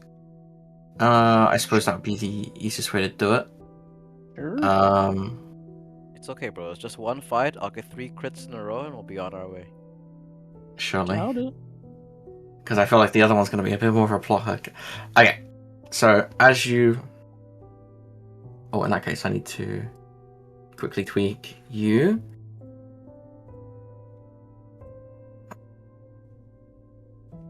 Get rid of you guys. Okay, so as you rock up to the Colosseum, at the gate, you notice. So before you're even in the Colosseum, this is just a visual, so don't start moving. There. As you rock up to the Colosseum, you see a couple of the guards are kind of like sat down, kind of exchanging coin. Before they even let into the Colosseum, which is obviously different from yesterday. As you kind of walk up, you see Glorbo, whose voice I won't be doing. You see Glorbo as he's kind of greeting guests, ushering them in, and then he kind of like catches your eye as he sees you, so kind of like hobbling up to you with now he has a little cane, as he kind of like shakes your hand with both of his hands. Ah, yes, Lucian. A bit late and a bit fashionably, I imagine. How are we today? I'm alright. Lovely stuff. And, some children got lost, and I was looking for them. I don't really care. As long as you're here now, that's all that matters. I see your friends are missing. No troublemakers, I see. Lovely stuff. I'll even waive the entrance fee that we've been accumulating. And he kind of like looks over at Babette. It's like, a +1 should be fine. I can squeeze that one by. That won't break the banks. As he kind of like ushers you guys up into the Colosseum. As you kind of like crest the kind of like the staircase, you see Father Calum kind of standing at the top, looking panicked. Some of the children coming back and seemingly reporting to him, kind of having quick conversations before scurrying off. And then you catch his eye as he waves you in. You're sat on his shoulder, right, Babette? I think. Yeah, I think you are. Yeah, cool. Yeah. So, yeah, he kind of ushers you in.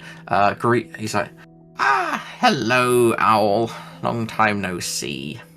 How are we today, my son? Hopefully you've got the fighting spirit in you. How do you fare with the children hunt? I've got my ear to the ground on this one. I'm not too sure how the situation's looking from your end. I couldn't find them. Unfortunately, there was some trouble and barriers in our investigation, and I kind of ran out of time. So we put a pause on that, and hopefully we can find some more leads after the tournament. I understand. I see some of your friends are missing. I assume they're out looking. They're off doing their own things. I see. Some people's troubles are their own to deal with, I suppose. Can I get a perception from Babette as well, as a sidebar? So as you guys are talking, you're seeing more and more of these kids come up, kind of as Caleb kind of leans down, taking in like little whispers in his ear, and then kind of going back to his conversation with yourself. I mean, sorry, I'm very busy trying to decipher everything as of late. I wish you the best of luck, my son. Come and find me after all this is done. Hopefully we have good news. And then he kind of like pats you on the shoulder as he strolls off past you. And then as you do so, you catch a glimpse of him talking to Glorbo on the way out. Again, another hushed whisper before he swiftly leaves. Yeah, you do have dirt in your eye. You feel like someone's watching you. Babette, you have that sense that someone's watching you. Why cheating? Do a stealth check. You feel free to. Yeah, as you kind of realize it, you kind of breathe in the arena, and then as you look around, there's a lot more people than there was last time. This is clearly some kind of big thing. I say rows and rows and rows are now packed, as opposed to before where you had some free area to move around in.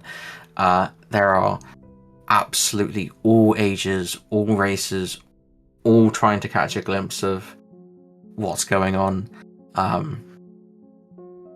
Stood in the kind of like stairway down to the kind of barracks, or the area where you kind of rest up, if you remember that from last time. Stood in the kind of stairway down, you see Zata, kind of the guy you're fighting, right? Remember that guy? You see him kind of stood in the stairway, not impressed about how late you are. Not a word. He doesn't mutter a word. He's just kind of like staring at you guys. In this kind of like shadowy, I guess alcovey type thing. Yeah, it's quite the get together in that sense. Glorbo kind of like comes up to you, acknowledging Sata in the stairway, and he's like, "We're almost at capacity, so if you wish to start getting ready, I'm sure we can kick this tournament off soon rather than later. I hope you brought your best fighting today, boy. I wouldn't want to. I mean, I'd want to put on a show for these folks. I hope you're gonna get my money's worth on you as well." And then he winks, kind of taken aback. Can I get a perception from you as well, Lucian? Sure. That's terrible. So you notice the kids are kind of obviously running around the arena between the crowds, and you also notice that the kind of betting circle from last time has grown exponentially. It's so much bigger than before. The crowds are even more rowdy. There's fights kicking off. The guards have stationed themselves in such a way that they are right next to this, so they're kind of containing the people as and when shit kicks off, basically. To answer your question there, Babette, as you say this to Glorbo, he kind of raises an eyebrow at you. We don't approve of cheating here. I have no idea why you'd say such.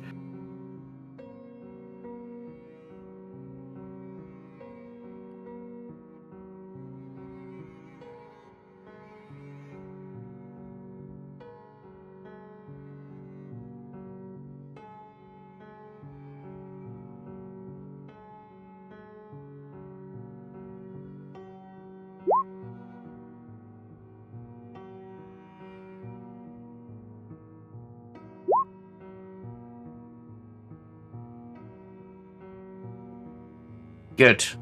And then he kind of like leans into you and kind of like whispers into your little feathered ears and is like, I don't think anyone's going to be cheating for Sato. I don't think he has any friends.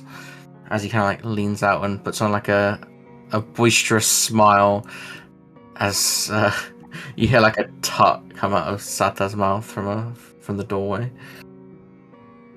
Lucian puts And then he kind of like on Glorbo's shoulder and goes, Isn't she a hoot? He stabs you. He just fucking He's fucking slits your throat like that. He's like, oh, thanks for making a character sheet.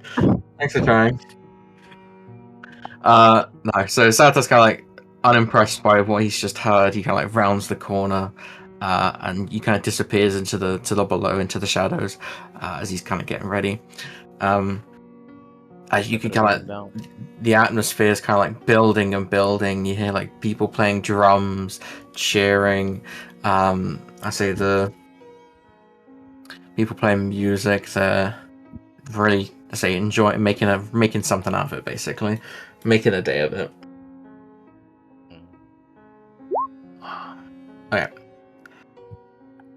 spot that I could hide in. Other than like the uncrowded spot around the better, everywhere looks about the same in terms of like. Who did it? Someone did it. I mean, it looks just about as tightly packed as anything, but you notice that slightly the kind of they're slightly segmented. So, like for example, you've got like the kind of lower classes, the upper classes, the kind of like middle ages, that kind of thing. So you could kind of like sneak yourself into like the kind of middle class, middle age, kind of try and blend into them if you wish. That seems or you could go for the older people because they might be more wise in the magics. I don't know what we're thinking.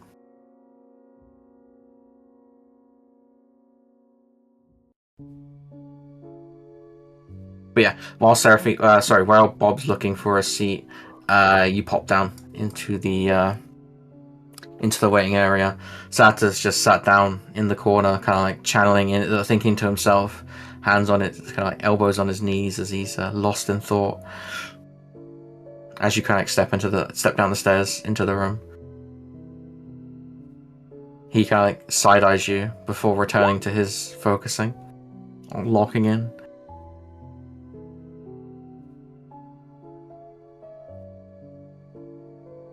A little shifting truck. Yeah, cool. That's fine. Perfect. Do me a stealth check as well.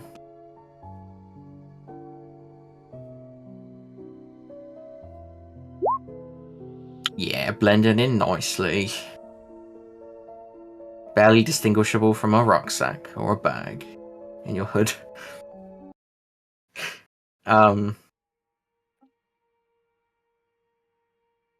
Cool. So, yeah. Lucian, do you want to say anything or do anything but to Sata beforehand? I look at the little bit of a terrifying guy and I tell him, let's have a clean and good fight. He like nods. He like as you say that, so he's like yeah. He nods to you appreciatively. And then you hear a raspy kind of like, I say it's very male, very masculine, very deep. Agreed.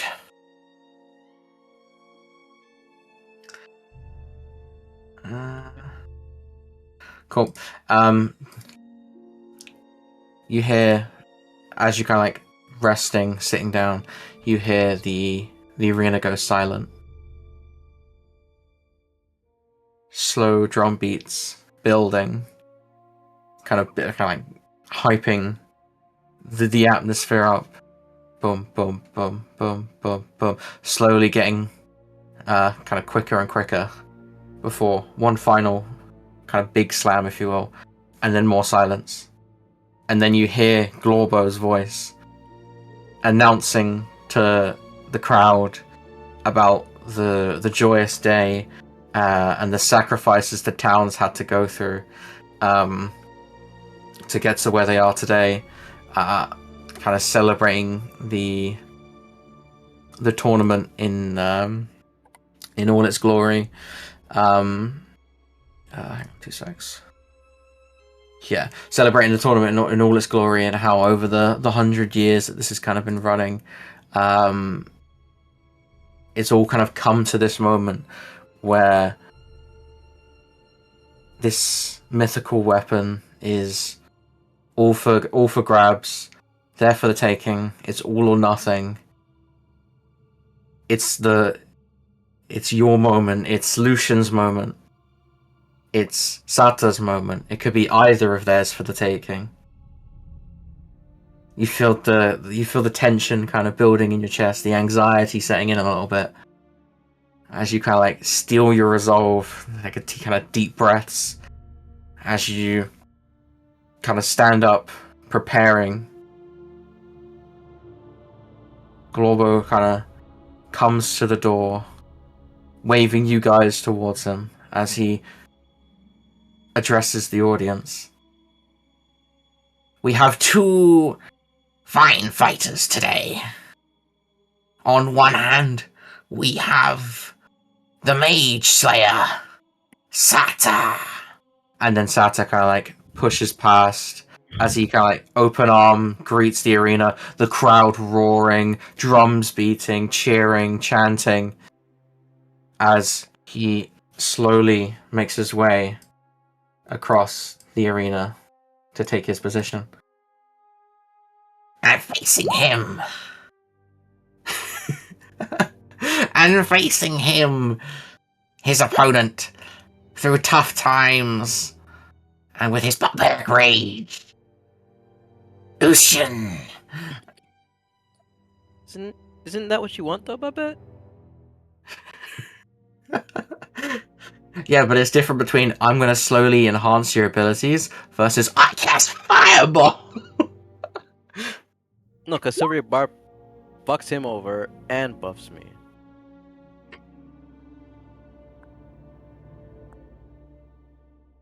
You gotta be at least 60 feet. I think the intention is to use Okay. reroll your swings. I see. Uh-huh. Okay, and then as you say that, the crowd's kind of building up. You're like internally monologuing. And you're thinking, and he's gesturing you out as you're kind of stood there a bit frozen. Lost in space. As he kind of like just grabs you by the arm and kind of like throws you out into the arena as you kind of like stagger forward. You gotta place my token, bro. I walk How out. can you not? No, I can. I just don't know where you want me to put where you want Oh, me to. okay, I mean, you stand wherever you want. That's the point of this thing, you know. You stand. No, never mind. Yeah. Okay, you're gonna Yeah. instantly close the gap. The Globo kind of like side eyes you as you're stood over there. No, that was a joke. Okay. Alright, right. Okay. That is turn-based. It is indeed right. So as Globo kind of like hushes the arena, I mean, I'll also roll. Why can't I fucking figure this out? Whatever. It's two people. It's fucking easy enough to fucking. Just do a manual roll. Tell me his fucking initiative. Exactly. That's exactly what I'm gonna do. Don't need to do the turn order. Oh, I go 7 plus first. Oh, never mind. I'll go first. maybe.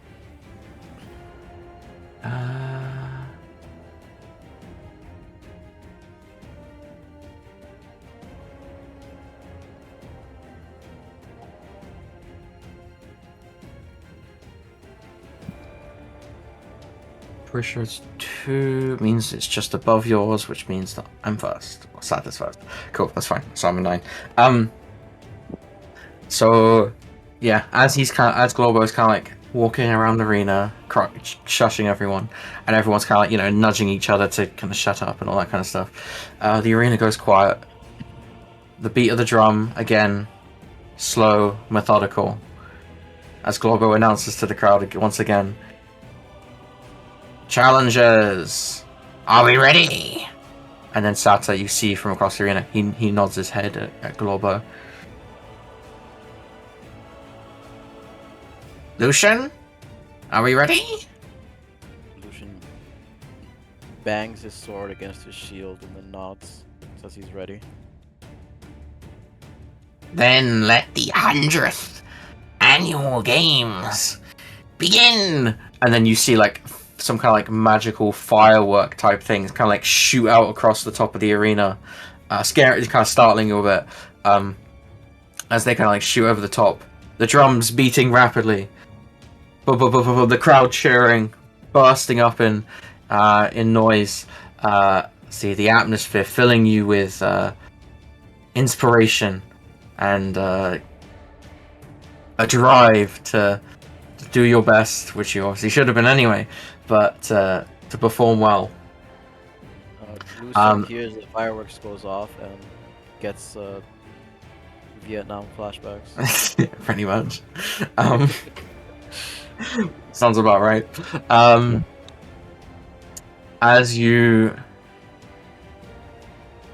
So as the fireworks go off and the announcement says that obviously it's kicking off, you see the kind of the ground kind of start to shift beneath you. As Satas does some kind of magical thing with his hands. Can I get a strength saving throw from you? Holy shit, I'm saving.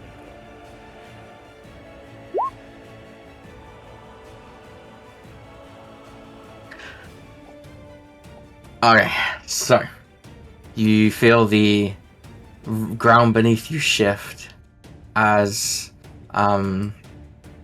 the earth kind of like wraps itself around your legs, holding you in place as you kind of like try to start shift to move, but you can't move. As you kind of rooted to the ground by these kind of like stone kind of like pillars as they kind of like encroach your feet, kind of lock you down your feet and a little bit of your legs as well, if that makes sense. It's your turn again. Okay, what's that? You said I'm rooted, right? So I can't move? Yes, you cannot move. Okay.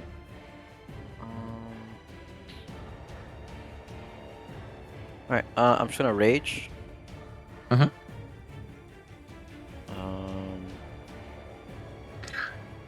It's like Nix's Hunter Mark. Okay, I'm gonna rage. Okay, I'm gonna cast Hunter's Mark. Yeah, I'm gonna rage, and then I'm going to end my turn. Okay. Do I do another strength save or no? You can try and use your action to try and break out of it if you want. Okay. Give me a I'll strength, attack yeah. the roots, maybe? What am I rooted Yeah? by again? Stone? Stone, yeah, so you can try and smash it up.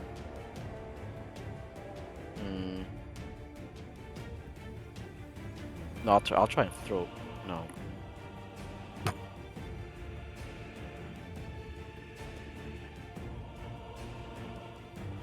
Let's try and like either throw or pick up the stone. I'm not sure. So you're gonna try and like peel it off of you, I guess. Either Yeah. way, you go to like try and yank at your the stone around your feet, and it's just not budging. You go to like try and hack at it with your shield, bash it a bit. It's just not coming loose at all. It doesn't seem it wants to budge. Actually, I have advantage on strength checks. I'll let that one slide. It's okay. It's happened. Okay. You have advantage on strength checks. Yeah, it's rage for you. Okay. Well, if you want to do another roll on that one You're not sure why not? to try and break out.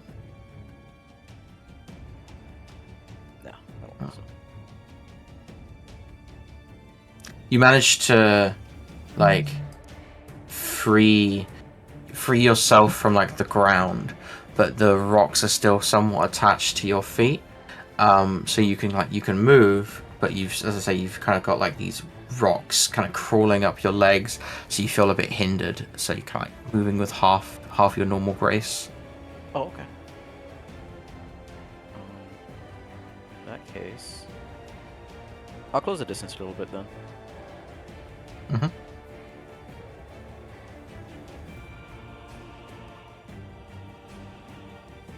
There, I'll end my turn there.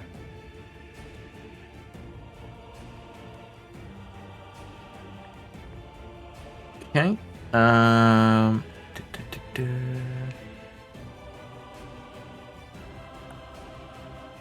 He kind of like, you can hear from across the arena, he's not happy about the outcome of that. He kind of like reaches into his pocket, pulls something out which you can't quite make out. At doing so, you feel the rocks kind of like crumple away from your feet as you let out a kind of sigh of relief of, oh, thank God I can actually do something now. And then he does. You see his hands start to move again, as a wall of blue fire engulfs, or kind of like pops up in front of you. This, oh, it does work. Cool. It's decently thick as well. Sheesh. Yeah. So a wall of fire kind of pops up in front of you, and then you lose sight of you lose sight of what's kind of happening behind the fire. You can see like flickerings of him kind of moving, but you can't really make out much of what he's doing after that. Okay.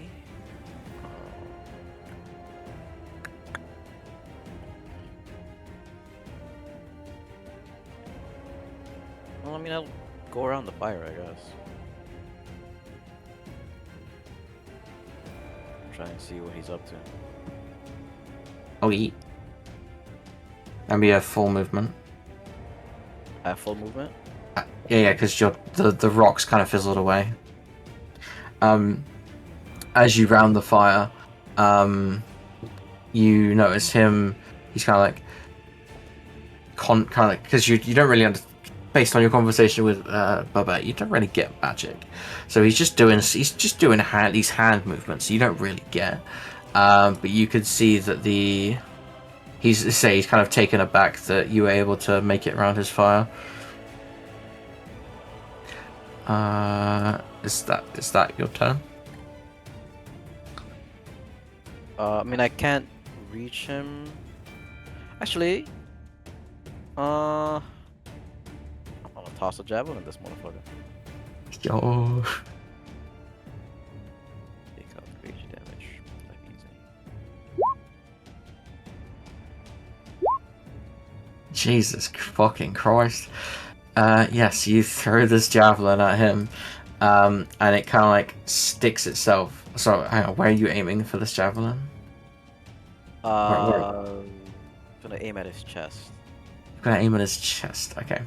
So, as you throw this javelin, it kind of like he manages to like slightly duck out of this to the side, as it sticks itself in his kind of like shoulder blade area. Okay, you can see it kind of like pierce the whatever kind of plate armor he seems to be wearing under his cloak. But it definitely, you can hear him wince out in pain. You can see some blood kind of like trickling down to the floor now, as this whole ass fucking spear or javelin lodges itself in his shoulder.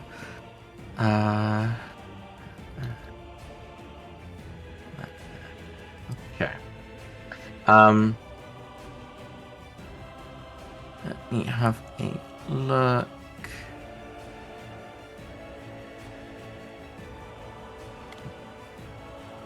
Do.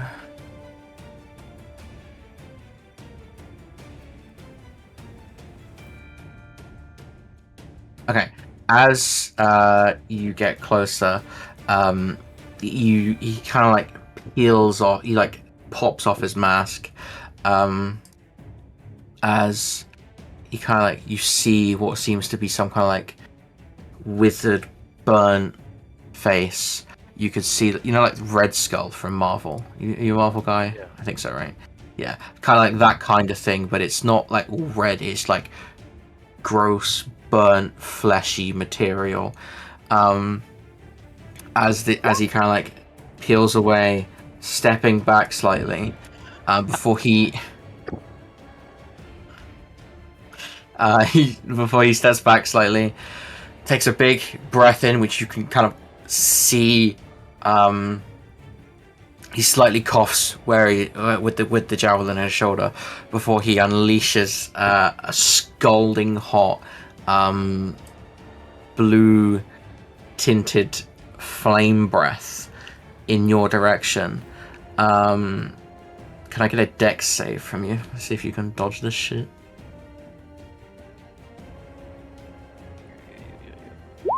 Yeah. Oh. Holy Shit. Okay.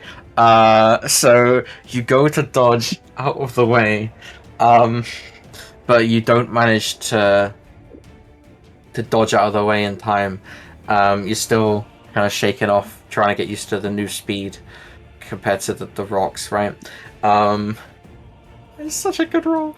As he does so, as you do so, you kind of like get blasted by this flame breath. You manage to get your shield up in time to shield some of the heat, some of the damage, but it kind of chars a lot of your clothing. Some of your hair is starting to crisp up as well.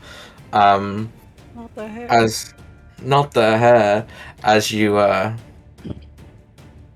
yeah, that one hurt quite a bit. You thought you'd be accustomed to the fire after spending so much time in that catacomb, but alas, not so much. Oh my god, from that catacombs is lung cancer. Alright, is it my turn? Sorry. Alright, no, it's okay. Alright, so I'm going to get real close to him. Oh, again, up close and personal. Yeah. Since I took so much damage, I wince in pain from like the third-degree burns that I just got. Pretty much, yeah. And then I go into a frenzy. Mhm. And then I try and kind of just stab at his chest here. Okay.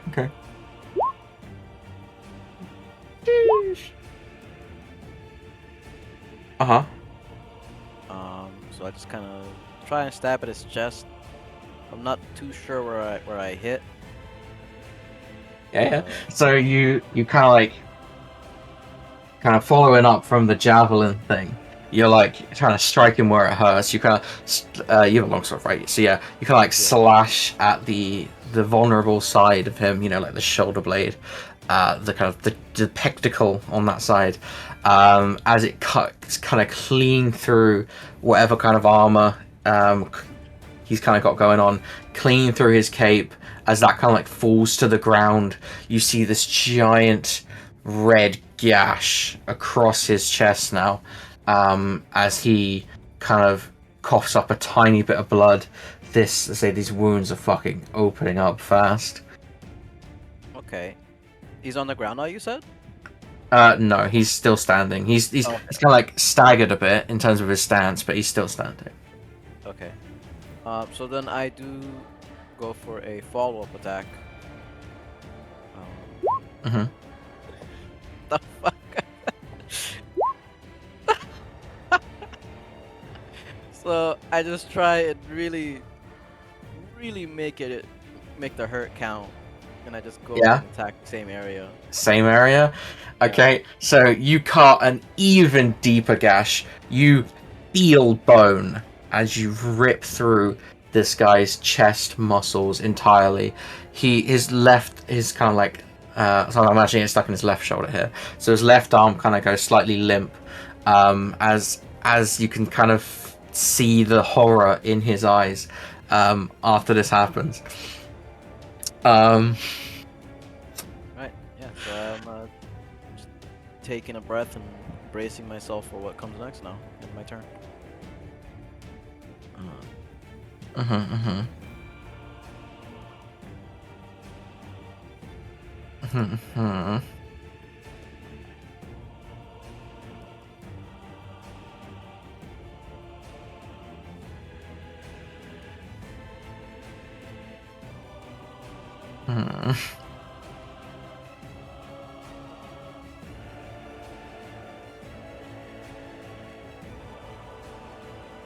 Okay, so he kind of looks across at his arm. His eyes kind of go wide slightly at the wound, and he's kind of like, you can see him struggling to move that arm a bit. He kind of reaches into his pocket with his working arm, and you see him crush something in his hand, as the flames beside you go out. The kind of the cold air whooshing in from where it should have been on that side of your face, as you see his skin on his hands, under his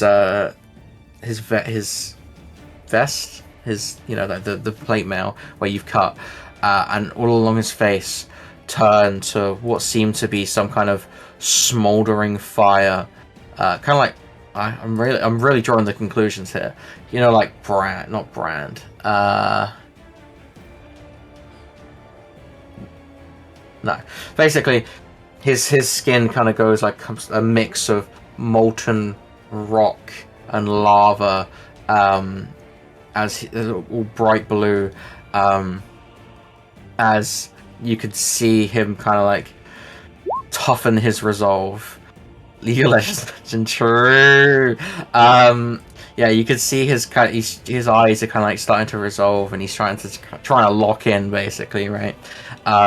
As this flaming fist, his right hand, so flaming fist comes rushing towards you. But you kind of like, you see it coming. He's going a bit sluggish with his actions. So you kind of like goes to punch you. You kind of like dodge out of the way. Correction, actually, that'd be way funnier. Can I get a Constitution saving throw, please? What the fuck? I'm gonna make you do something badass, and you're gonna like it. Watch me get a nat one here.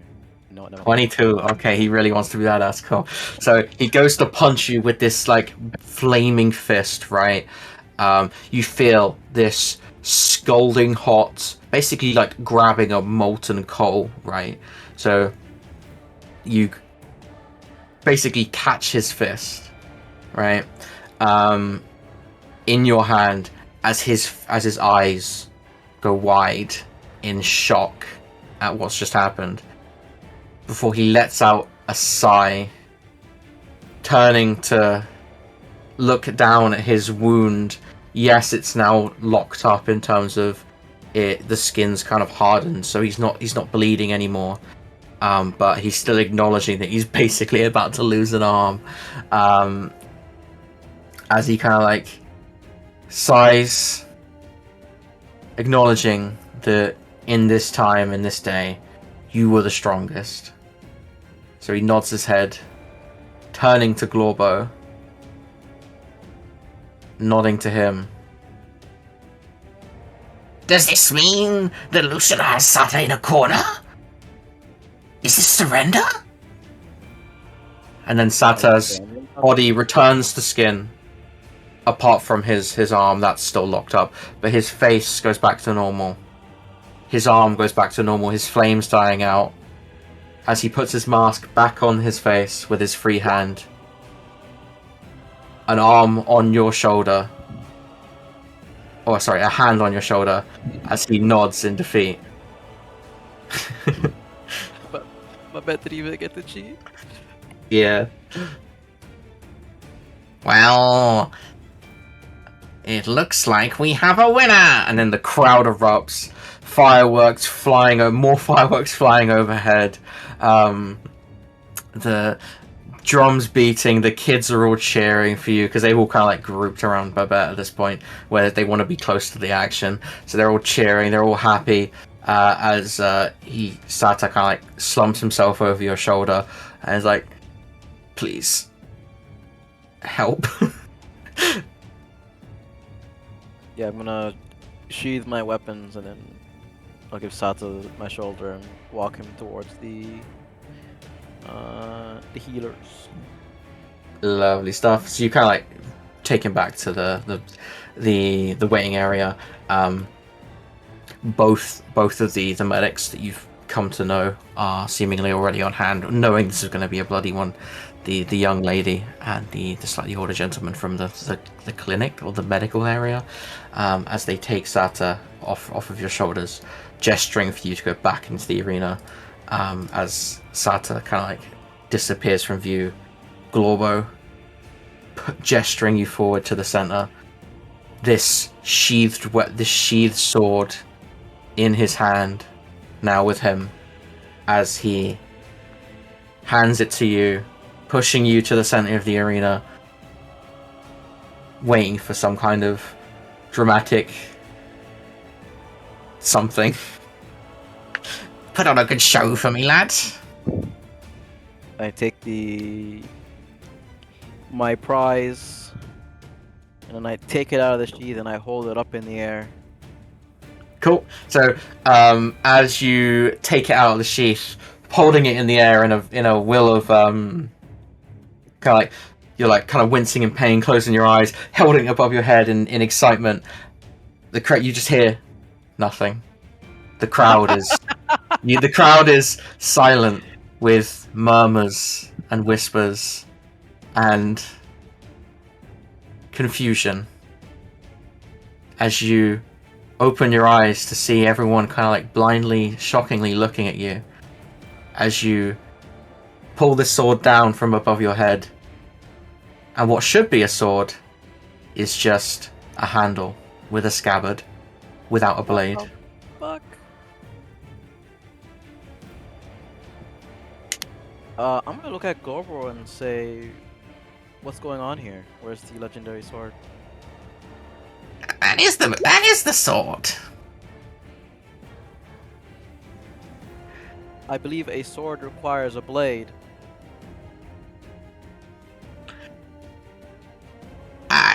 It's a general definition, I think.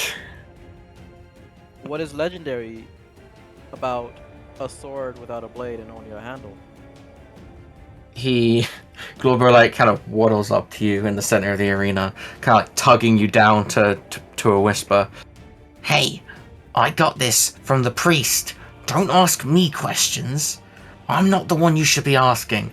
Play it up for the crowd. This is on purpose, yes? This is on purpose. Yes, this is. Ooh, the priest is a vampire. Ooh. Sorry, go on. I'll do you a favor and play it up. But you gotta help me. I gotta help me. Announce my victory. He like grabs your arm, kind of rolling his eyes. You have no showmanship. As he like raises your hand, the victor! And then the crowd goes wild, kind of completely ignoring the weapon. That there's still murmurs and there's still talking. A few of the people have kind of started like trickling out of the arena, trying to get out.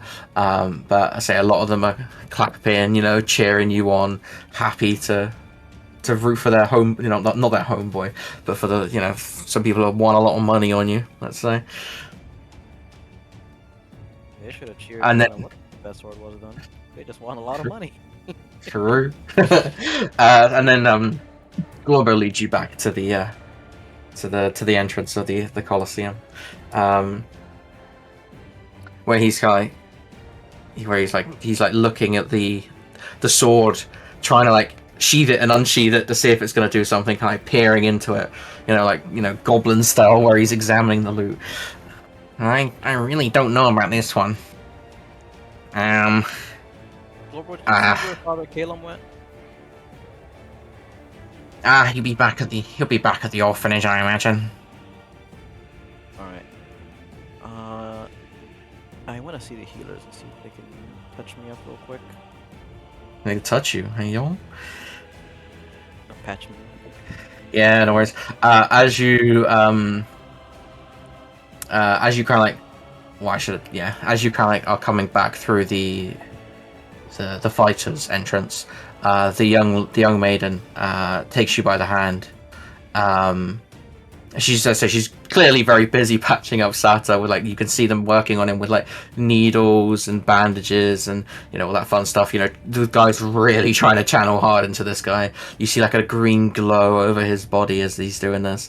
The young lady kind of like steps up to you, acknowledging. He's like, I don't, and she kind of roots around in her bag. We have, burn ointment, yes. Show me where it hurts. Everywhere. She hands you the bottle. She hands you the bowl. She puts her hand on your shoulder. You feel like a glowing radiance in yourself. You feel that everything other than the burns are kind of settling, and you're feeling a bit more rejuvenated. But the burns are very much still kind of blistering at your skin.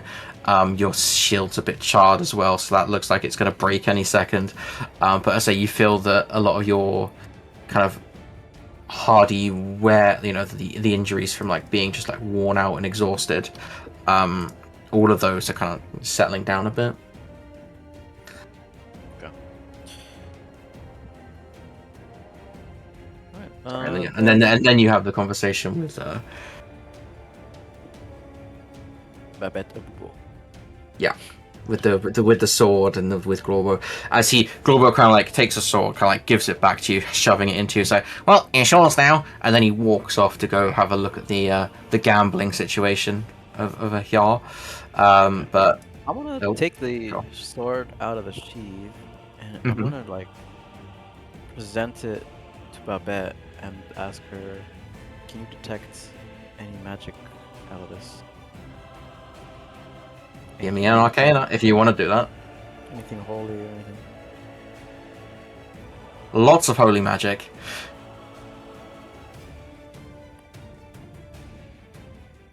That's all you can tell. You're not really you're versed in a bit of holy magic, but that's not like your thing, right? I think that's the idea.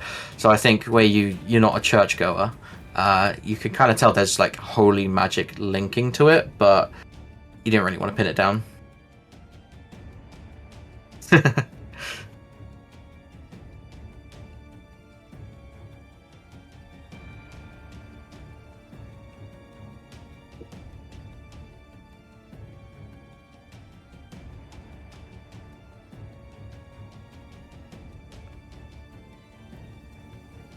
Vampire acid bath. Assassin.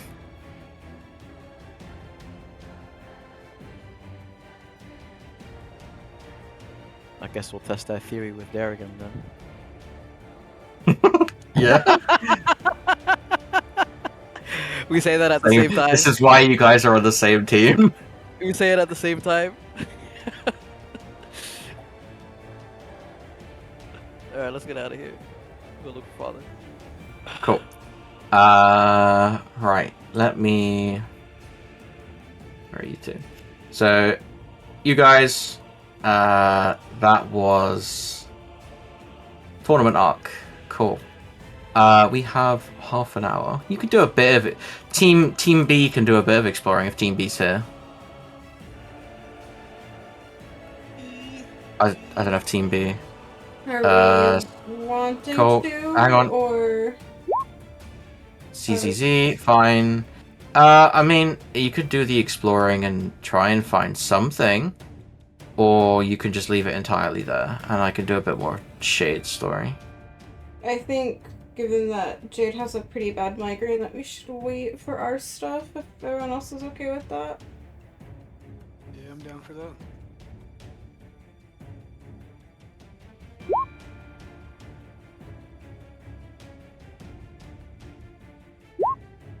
Yeah. Okay, cool. We'll go back to the other two, the duo of the century then. So by the time the tournament's over, people are obviously flooding out of it. They're making an evening of it. They're dancing in the town square. They're having drinks, food, all that fun stuff. Yeah. You notice that well, actually, give me a perception, both of yous. Holy shit. Fucking, it's over for Oro. He's been demoted. He's no longer the Purge. Okay. So, Lucian is kind of like bewildered by his win. Kind of like staring down at this sword, trying to unsheath, see if there's any buttons or notches, things like that on it. Babette notices... What is Babette? She does see all. Babette notices that like a kind of a hooded figure, kind of like cloaked in red, kind of like bumps shoulders with Lucian. He doesn't really care. He's too busy looking at the sword. But you notice that they kind of like bump into him. You suspect it was like a pickpocket. But as you kind of draw closer to down, you see the more and more kids kind of like flooding in. As you catch a glimpse of the priest, of Father Calum, kind of like in and amongst all these kids. You notice, as I say, all of these people in town who are dancing, drunk, they're having food. So there's some adventurers kind of coming out as well, where they were hoping to catch a glimpse of a good fight, you know, see their competition in the world, see where they are, that kind of thing. You catch a glimpse of who you think is who is Riz, but he seems like very distant in the crowd, somewhere way further ahead in the center of town.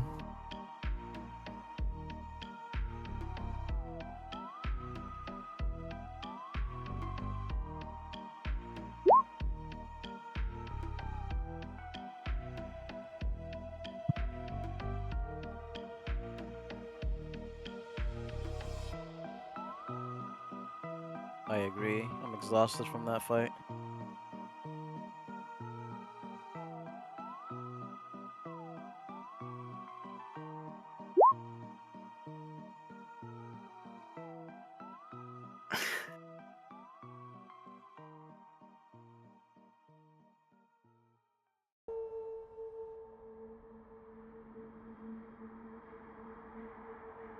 I don't mind the young and the children, but right now we need to find a certain someone and figure out how the sword works.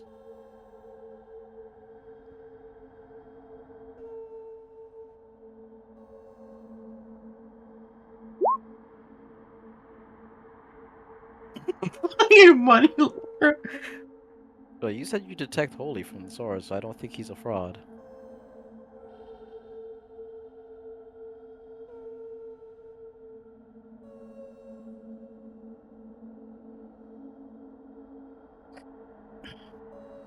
He hasn't led me wrong yet.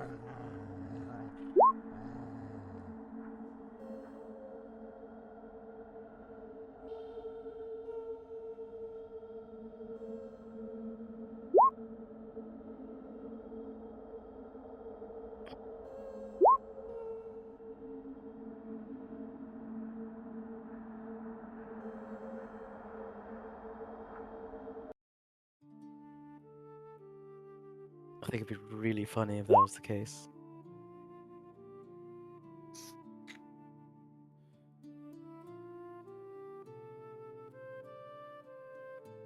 Alright, either way, let's head out.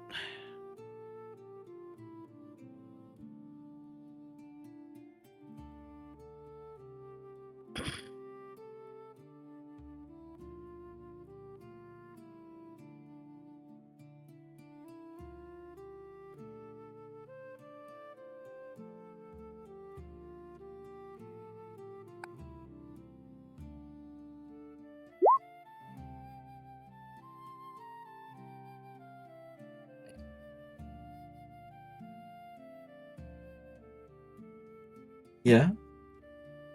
Well, I'd rather you not do that. I do want more answers than questions now.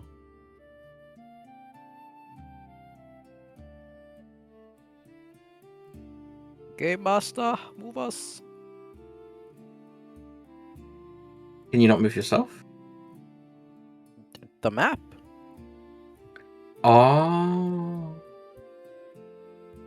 Oh, that makes sense as to why you guys weren't doing anything. I even moved your I've been moving your characters around, waiting for you to do something. That's Stuck in the Colosseum. yeah. That's just how much traffic there was, you know, like Rush hour, dude. exactly. The bet's still on my shoulder, right? So. Hmm. Oh, I see him. Father Calum. Yeah, now it makes more sense as to why you haven't been rocking up and you know all that shit. Yeah, so you rock up on Calum. He's surrounded by kids. He seems overly happy. He like looks down seeing that you have the sword, and he just has a big grin on his face. I knew you could do it. Good work. Father, how come you donated the sword to a tournament instead of just giving it to one of our faithful? I felt that whoever won the tournament must be the most appropriate to use such a weapon. I fear that the great evils that are becoming of this place, as he looks up to the sky at the darkness, the great evils that are consuming this world must come to an end. I felt that the tournament, and I organized with Glorbo, the tournament would be a good place to breed adventurers and breed just strength in general. And I hoped that that blade could basically gather more than dust on the shelf. I felt it could do good in the world, and it could bring down the greater evils in this realm. Okay.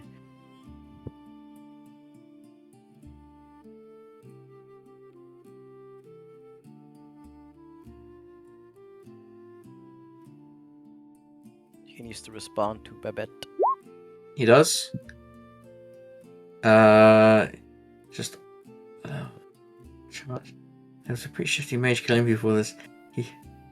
I understand Sata's methods might be a bit crude, but if he is the most powerful to use it, and if he brings down the greater evils in this world, then who am I to question his methods?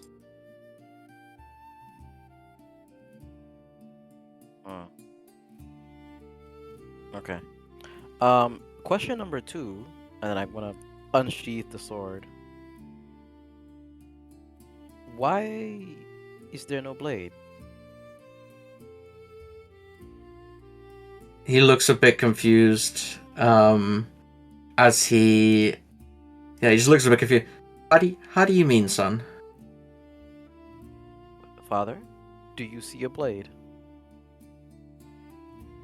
He takes the sword from yourself, and as he does so, he goes to unsheath the weapon, but it doesn't budge. It doesn't budge? No, it just stays stuck in the sheath. But I can unsheath it. He hands the weapon back to you. But by all means. Alright, then I unsheath the weapon. Cool. You unsheath the weapon in front of him, and he looks a bit perplexed, both at the fact that he couldn't unsheath the weapon and the obvious missing blade. He kind of reaches out to ask for the weapon back, as he's like, may I examine it? Yeah, I give him the handle.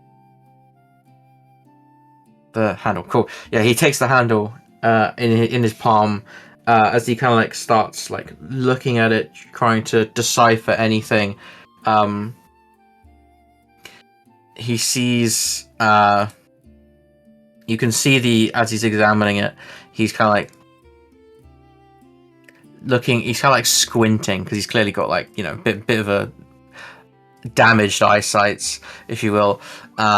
This blade, it's got a leather kind of wrapped handle. Actually, I could probably it's basically just a metal kind of blade.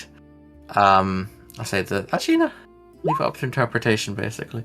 But yeah, it's got a metal sheath, a bright red gemstone in that sheath, and then there's a leather wrapped handle.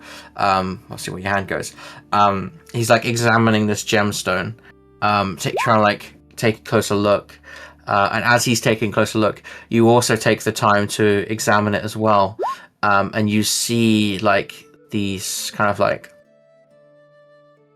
intricate, kind of almost Dawn-esque shapes kind of carved into this handle, into this guard, the metal guard on the sword. You notice what should be where the sword should be, there's this kind of like the smallest amount of crack where it looks like something's just kind of like sheared the blade off. And as you look closer, the gem kind of like gleams at you, if that makes sense. Like it kind of glows for a second before it stops. And then the father kind of like hands the blade back to you. I'm not too sure, I'm afraid. I have not seen such a weapon as this. And then he kind of ponders for a bit. Maybe try someone else in town. There might be someone who's a bit more experienced in weaponry. Potentially the Adventurers Guild, or there might be someone. Sorry, what? No, go on. Potentially the Adventurers Guild. I mean, if it is as ancient as we think it is, potentially something in the library. I understand you went there earlier. Did anything mention this? No, that library was... saying unhelpful would be a little bit of an understatement. I understand. I'm sure the books were all dusty and decrepit by now anyway. Potentially you might find a better weapons expert on the outskirts of town. I hear the south shady parts bring by interesting characters. Okay. Okay, on that note, do take care, Father.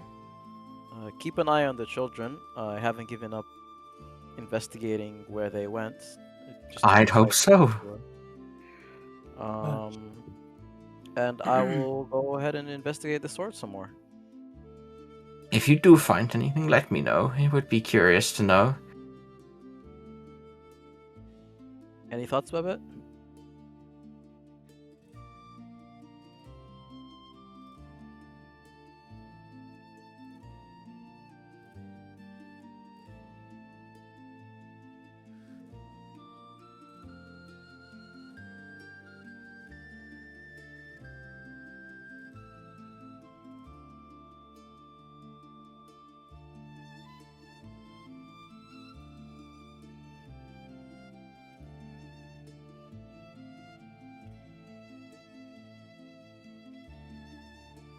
Just still have TTS.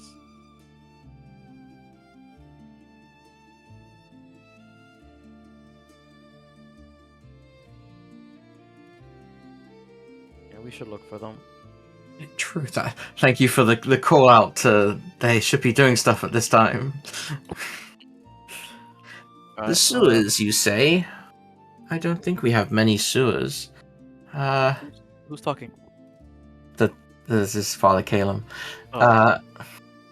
I am not too sure how the plumbing in this town works. A bit of out of character banner there. It would be really But funny if Babette goes, who asked?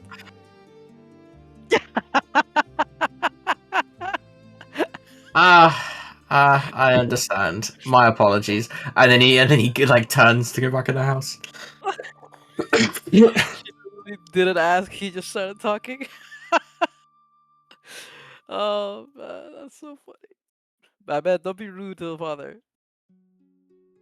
If you do not wish my help, then it is more than understandable.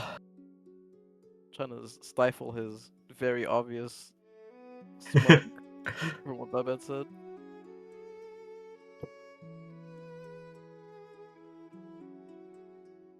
I'm sorry for your loss, but he's not actually my father. That's just what we call priests.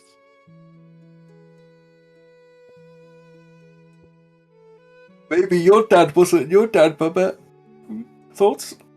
Maybe it's just a priest. I don't think that's how that works.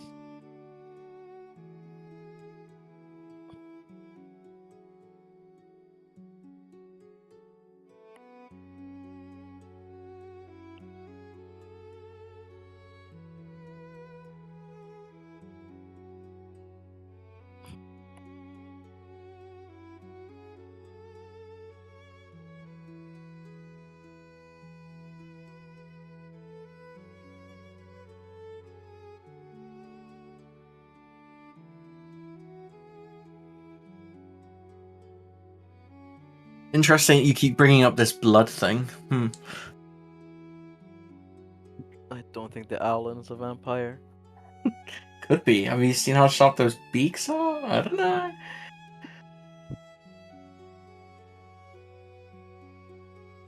Lucian's gonna be like.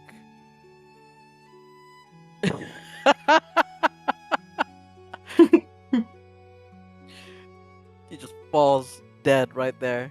There lies Lucian. Turned by an Owlin. Why would you die from her starting to suck your blood? You still got a lot of blood in you. Not after the tournament. Not after that tournament, it's fucking got like. To be fair, I second think he just left. burned your ass. Like, Yeah. You got healed, no? true. Got healed, but it still takes time for the heart to pump some blood. But that's what healing does. I didn't know healing can pump blood back into me. Yeah. You would restore your condition. Very cool. Okay, I think that's a good spot to end the Lucian Babette adventures, and I think we passed the threshold for doing. The fuck is this? Where am I? What is this? Yeah, blue box, whatever. Yeah. So I think we're past the point of adventures being feasible for the four of you. So I think you guys, that is D&D. Bows. Whoa! Absolute cinema. Exactly. This is D&D.